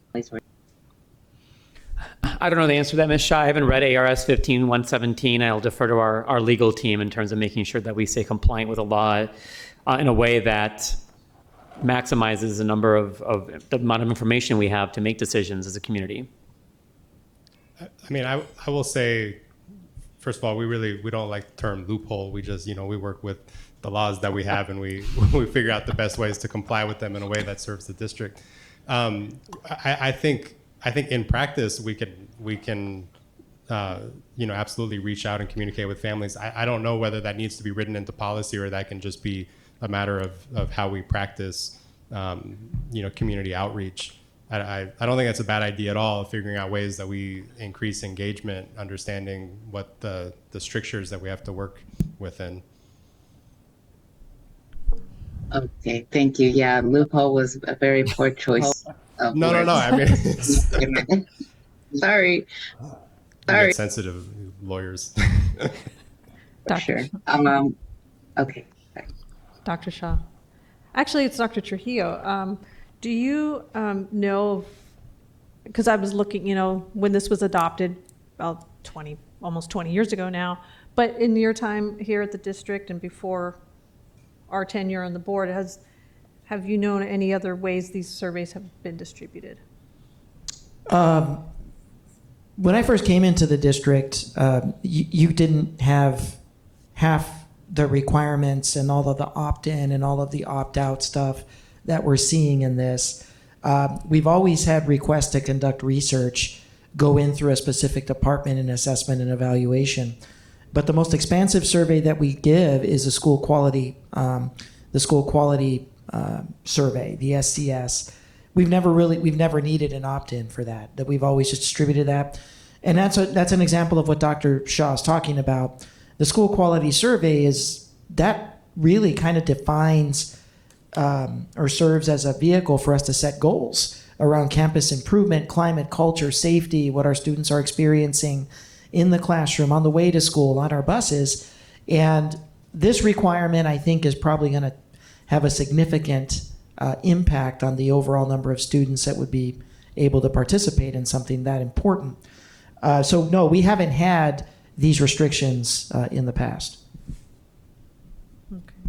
Could I just add something? Of course, Mr. Enough, go ahead. And I just for the board's information, the SQS is actually one of the things we looked at, wondering what the impact of this would be. And our belief on that is that we're actually that's not covered. It's not seeking any of the information that's required. Oh, good. So it's not at least subject to the more strenuous requirements that were set up in the legislation last year.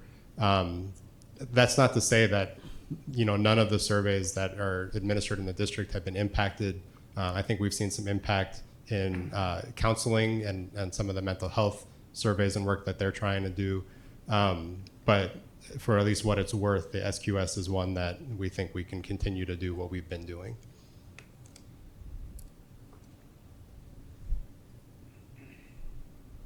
Mr. Romero.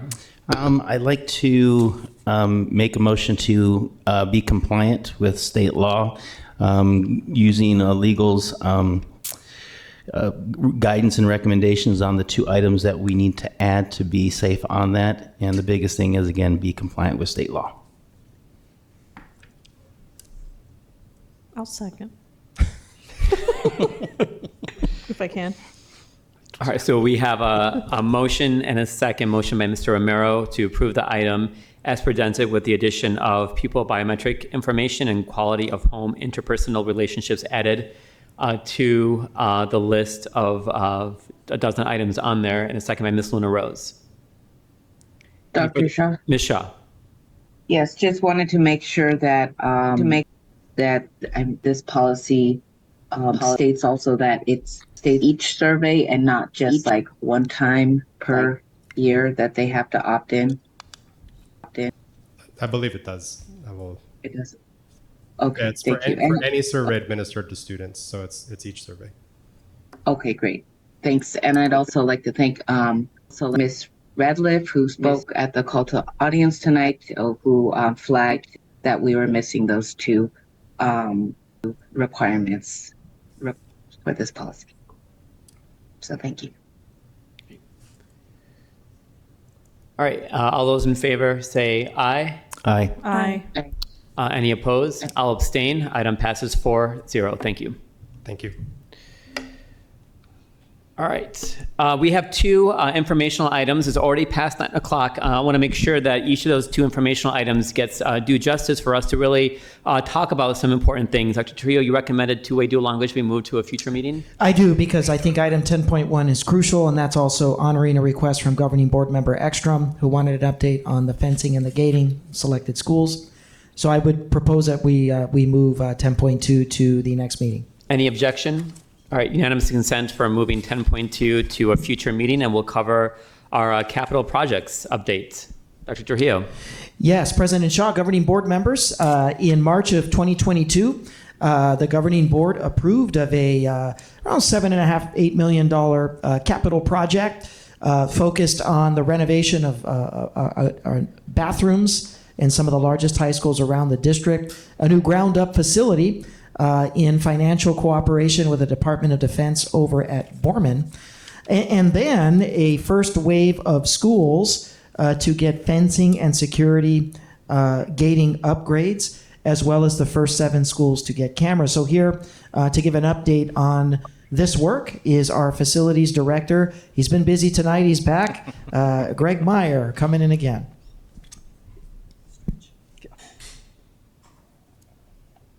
Okay, good evening once again. I think I am going to go ahead and defer to Damon. He is on the Zoom, and I think he's anxiously awaiting to give us some updates on some really good projects. We have more work to do, but I have to compliment the project management department on all the work that they've done. They've been very diligent in their work, and so Damon is with us, and we hope his voice is going to hold out. If it doesn't, I've got everything right here, so I'll be able to jump in. But I'm gonna let Damon go ahead and take it from here. Thank you again. And I think my voice will hold out. Been drinking a lot of tea. So again, thank you, Governing Board. Thank you, Robbie, Dr. Trujillo, and Governing Board to allow us to make this presentation tonight to provide you a little bit more insight on the work that's been accomplished in the operations department with these capital projects. Next slide, please. So we've had multiple infrastructure investments over the last 20 months. We've had the capital infrastructure that was approved back in December, where there were 115 projects. We have the safety and security projects that were also board approved. And then, as Dr. Trio mentioned, the high school restroom renovations, which are ongoing at Choya, Rincon, Pueblo, and completed at Tucson High. Next slide, please. So as we go through the presentation, I wanted to just provide a brief overview of the capital infrastructure of each of the items independently, and then really just provide some before and after photos of the project's completion. So at the December 7th, 2021 governing board meeting, the board approved expenditures of $9.969 million for capital infrastructure upgrades.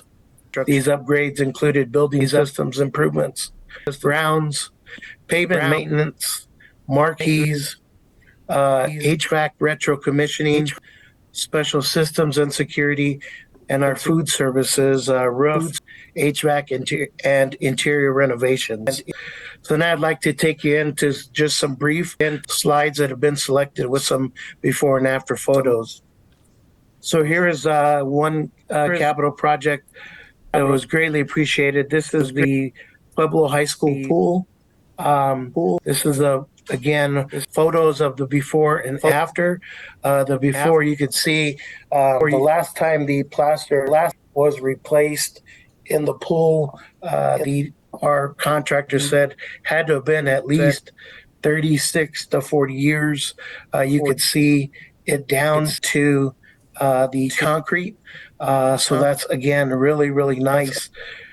Before and after photo reconstruct of the entire pool plaster in the pool, as well as the tile and multi-pump system there. Next slide. Here is a capital improvement at Hollinger K8 at our portable. As you can see, the before photos above of the portable, the exterior, as we began to exfoliate the exterior, you see in the middle there issues with the sub base, and then on the far end, you see where the undulations of the floor are. Those undulations up against the wall were actual holes in the wall where we really had put other plywood on top so that your foot wouldn't go through. The portable included both interior and exterior renovation, as well as new HVAC, interior lighting, and windows. And as you can see, the after completion, I definitely took a look at the after photo there of the exact same location where we had to replace the entire subfloor. And that's the interior of that same photograph. The next slide, please. The next. Robeson Elementary. This was plumbing repairs, which included new faucets, sinks, and then as we learned getting into it, there were many areas that were having issues with backup problems. And as our contractor got into the project and then more importantly into the wall, we can see those areas again just due to the age of the infrastructure and the sediment and calcium buildup in these pipes. The occlusion in our refuse here was about 30 to 40%, which was a main cause for a lot of the backup in these sinks. We definitely replaced all the refuge behind the wall, this location, and in multiple locations throughout the site. And you could take a look at the after photos of once those sinks, the new sinks and faucets were completed. Next slide. Fruit Tender Elementary. This is good pavement maintenance project. Again, as you could see, the pavement had really deteriorated on the before. You see substantial stress cracks on the before photos, as well as raveling, which is really conducive to really poor grade and your subgrade getting ready to fail. Alligator cracking throughout. We have the before and after photos. The entire parking lot was repaved, regraded, and total night and day completion. Next photograph. Here we have Alice Vale Middle School. Again, I think the important part here is these are the after photos. Alice Vale was probably one of our more projects that was in pretty bad condition. I would say it was even worse than the one at Fruchtendler because we had alligator cracking throughout the main parking lot, and that's where you see multiple stress fractures throughout the parking lot, and that's when you get your potholes that create immediately. So again, this is a night and day transformation there at the parking lot at Alice Vale Middle School. Next slide. Pfister Middle School. This is one of our larger projects that we've partnered with the Arizona State Facilities Board and our adjacent ways with the city of Tucson and improving the drainage. So this was a big drainage problem that we've addressed. We have the water coming off of Camino del Oeste and coming into Alaska and into the parking lot. And the parking lot wasn't graded properly prior, so there were a lot of elevations that were really flat, and there was no way for the water to disperse. And again, created multiple areas for alligator cracking where the water ponded and created substantial potholes. In this one here, we redid the entire parking lot.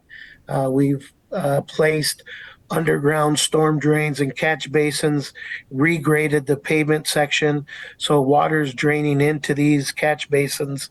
This is phase 2 of 1. This is the southern portion of the parking lot that was completed about a week and a half ago. We intend to start paving on the northern parking lot right now, probably within the next 10 days, and then finalizing the project with the detention basin that is just north of the parking lot. And that is going to get an inspection by the city of Tucson because we had issues with the detention basin not holding the water properly and metering it onto Alaska Street. So again, a great capital project at Pfister Middle School. Next slide, please. Again, a completed pavement maintenance parking here at Saguaro High School. This was in a fairly good condition where it didn't need a full overlay. What it did need here was when we take a look at and evaluate the existing pavement systems, you grade them similar to we do our FCI. And this one required a liquid PMM, which is basically a liquid polymer that's applied that is a little more next step up from just your standard seal coat. The seal coat is more a translucent paint that's put on to really adhere and give your service life increase anywhere between 3 to 4 years. With the liquid PMM, we're increasing the service life anywhere between 5 to 7 years. Next slide. And the next couple of slides here are going to be slides of marquees that were installed through this program. This, again, was a marquee that was installed at CE Rose along 12th Avenue. Next slide. And here's a marquee that was recently added at Holiday Magnet. A couple of things that we are taking a look at right now that we've noticed is on both marquees, we want to make sure that we also include Tucson Unified within the marquee setting. So we're making some minor adjustments on those that are going to be installed next to where the Tucson Unified School District name will be also prevalent along with in the sign. Next slide. So now we go to the safety and security infrastructure projects that were approved at the governing board on October 25th of 22. This expenditure approval was for $2.5 million, and it included security fencing, security film, and access control. Next slide. Here's photos of the completed fence on your 2 right photos, as well as the existing fence along the eastern boundary of Warren. A couple of things that you could take a look at in the foreground: the existing height of the existing fence that was remaining. That was remaining there because when we did the survey property pins had the fence on the adjacent parcel, not TUSD. So we had to move our fence into our property boundary, but you can see the substantial difference there. Next slide. Same site, Warren Elementary. This is a security film. Again, the biggest component on the security film, especially at the entryway, was, it's a mirrored product, which you're able to see out, but you're not able to see in. In addition, and at all the door entries, we increased the thickness to 8 millimeter on all entry doors and windows. And what that did is it has a minimum break strength of 2,500 psi, which is pretty consistent in the security industry. Next slide, please. Here we have a photo of our gates installed at Davis Bilingual. Here you take a look at the entry. This is the new entry gate along with the access control there in the center mullion, as well as the photo on your right-hand side, the photo of the 8-foot chain link fence surrounding the school now. Again, you can take a look at the foreground in the parking lot, the existing 4-foot fence, and the difference that it does make. Next slide, please. Here again at Davis Bilingual, we took a photo of the front door entry, which again, you cannot see out. And then we took a photo of these double doors, which are adjacent to going down to the exterior by the library, to show you can see out of the building, but you cannot see in. Next slide. Here's again completion of the security fence install at Ross Scrooge Bilingual around the entire campus, 8-foot security chain link fence. Next slide. And Schumacher Infant Learning Center. Again, you take a look in the foreground, the existing fence that was there, which was 3 feet here. And along here, we had the same condition as in Warren. When the property pins were located, the fence was actually in the alleyway, which is the property of the city of Tucson. They wanted the fence to remain, so we left it there and put it onto our property boundary. But you can see the difference in the new fence, the security fence, as opposed to what was there prior. Next slide. Then we have our high school restroom renovations. This was presented at the governing board March 22 of 22, and approval of expenditures of $5.3 million. The schools that received these renovations and ongoing improvements: Tucson High, Choya High School, Pueblo, and Rincon. Next slide.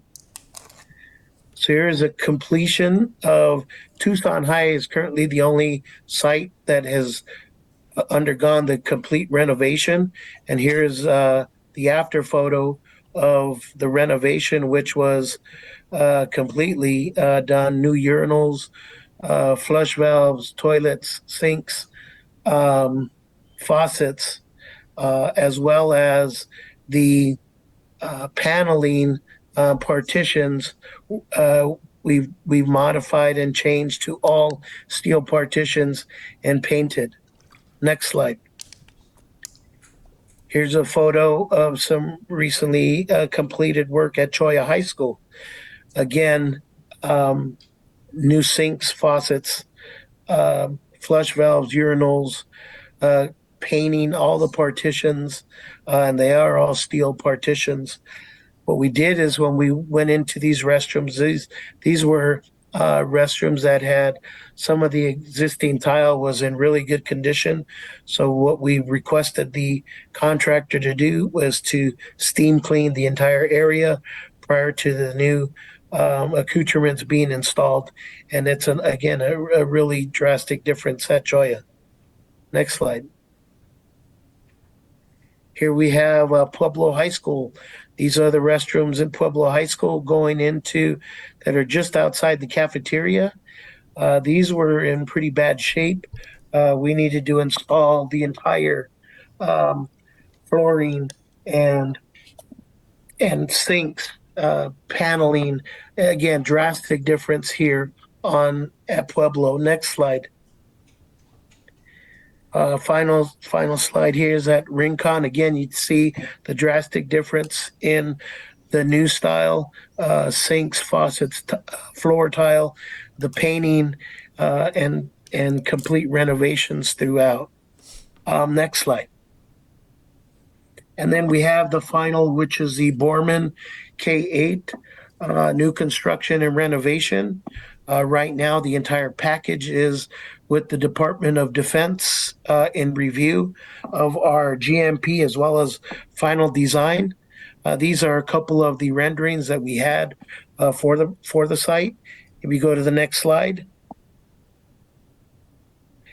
And this is a 3D aerial view of it. If you can hit the slide so that the could go back. Can you hit the photo? The photo as a video. Won't.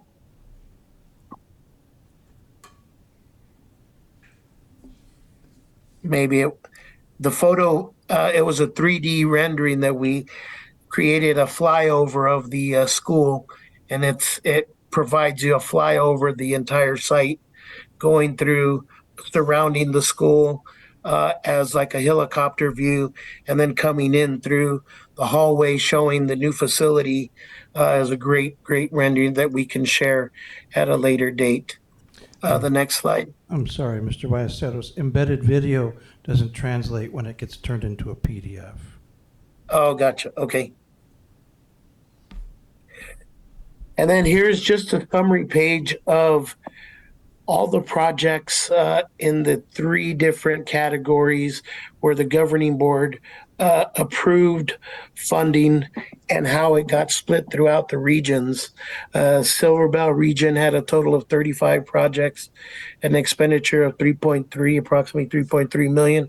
The Santa Cruz region had 26 total projects at 3.9 million. Aurelia Chico, 25 total projects at 3.1. Arcadia, 27 projects, again at 3.1.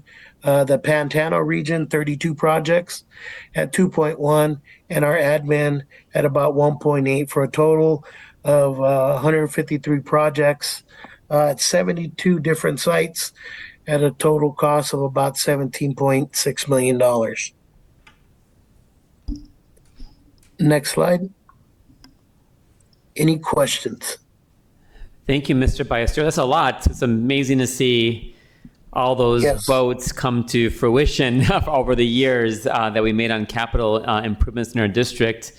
And of course, it's just a drop in a bucket of what our district really needs to help improve all of our schools. Governing board members, any questions, comments, feedback to Mr. Ballesteros and the team that we have here? Ms. Luna Rose and Mr. Romero. Thank you. And thank you, Mr. Ballesteros, for your presentation. I just wanted to make a comment. I was at Rincon last week for parent-teacher conference, and while we were waiting for the teacher, whose classroom is right next to the upstairs bathrooms, they were finished, and the janitor was just leaving, so I walked right in to take a look, and they are such an improvement. The photos don't do it justice. Talking to my daughter and her friends and her classmates, they're so excited for the second half to be finished, the bottom part. And I know the cafeteria as well. The cafeteria bathroom is not great. But there's just an overwhelming the fact that they could use it, she came home that day and said, bathrooms are open, Mom, and the only complaint I keep hearing from her friends is there's no mirrors in their restroom. So, in the girls' restroom. Yes. But other than that, I just want to say it's nice to see what we've done here as a board in terms of our votes and what has come to fruition. So I look forward to the rest of the project, not just at Rincon, but across our district. Thank you. Yes, again, truly transformational, and we appreciate the support. Mr. Romero? A quick question back on Shoemaker Infant Learning Center. So you said the current small fence is on City of Tucson's property? Yeah, so if you take a look at the fence, it's actually within that alleyway. Okay. And the plan is to keep that there? Yes, we are going to keep it because if you take a look at the photo, there is a 2x6 board because the alleyway was raised. You see the right here on the bottom, it's kind of a better photograph. That's holding back some improvements that the city's done in the alleyway to address some drainage out there. Okay, the reason I question that, I know where my business is, I share a wall very similar to this. There are so many weeds, debris, stuff that gets caught in between, and then nobody wants to clean it on up. I know I can't access it through my chain link fence to cut down, the desert broom that are sweating between there. They can't move their block wall to get down inside of there. So it's just kind of turned into a jungle, and that's just between my area. So who's going to maintain that area in between that? Is that going to be City of Tucson, or is that going to be a TUSD? No, that is City of Tucson, because when we went out prior to us going and installing the fence, we followed the pin lines and corners that were installed by our surveyor. So our fence lies directly parallel to our pins. So we're on our that property. Fence, yes, exactly. So we made the city aware. It was their transportation and maintenance support staff that we met on site, and we did talk about that issue. Okay, perfect. Thank you. Yes, sir. Ms. Ekstrom, go ahead. Hi, thank you for the presentation, and I hope that you can get some rest after this. But I would like to have a breakdown of which schools are going to have improvements and which ones already have improvements. I think it's great that it's broken down by region, but we are getting questions as to which schools are have been upgraded and which ones weren't. So I would like to have that information. And then I would also like to thank the governing board for approving this before I was on the board. So thank you for that. Most definitely. What we can do is, so this summary page, I can go back and basically convert the summary page. We have a listing of all the school sites that had improvements done. I just wanted to provide a summary showing that each of the regions got a fair equity of the investment into this capital. But we do have a list of every single school that had work done at it. And I do appreciate that. It's just that when we get questions about South Side versus East Side, and I don't have those answers, I would just like to be able to provide the correct information. Sure. Thank you. Great. Thank you, governing board members, and thank you, Mr. Ballesteros and team, for your presentation tonight. Great. And our last item for tonight will be our future meeting dates and agenda items. Dr. Trujillo, we have a 3-week between our next today and our next meeting. Is that correct? Yes. We'll be back on October 17th. I want to, in advance of that, wish everybody a wonderful fall break that's watching. We'll see you on the 17th. And on the 17th, we will be welcoming, for your listening delight, the Troubadours, the award-winning choir program out of Tucson High under the direction of Miss German. We'll also be hearing an opening of schools update on our pre-K programs and our expansion of the PEEPS program. This year, we're able to expand into more classrooms.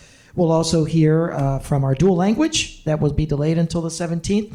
And the good folks from Camp Cooper will be here for their annual update and their programmatic goals for this school year. Great. Thank you, Dr. Trujillo. Anything else from our governing board members? Mr. Romero? Okay. All right. Thank you very much, everyone, for a great meeting tonight.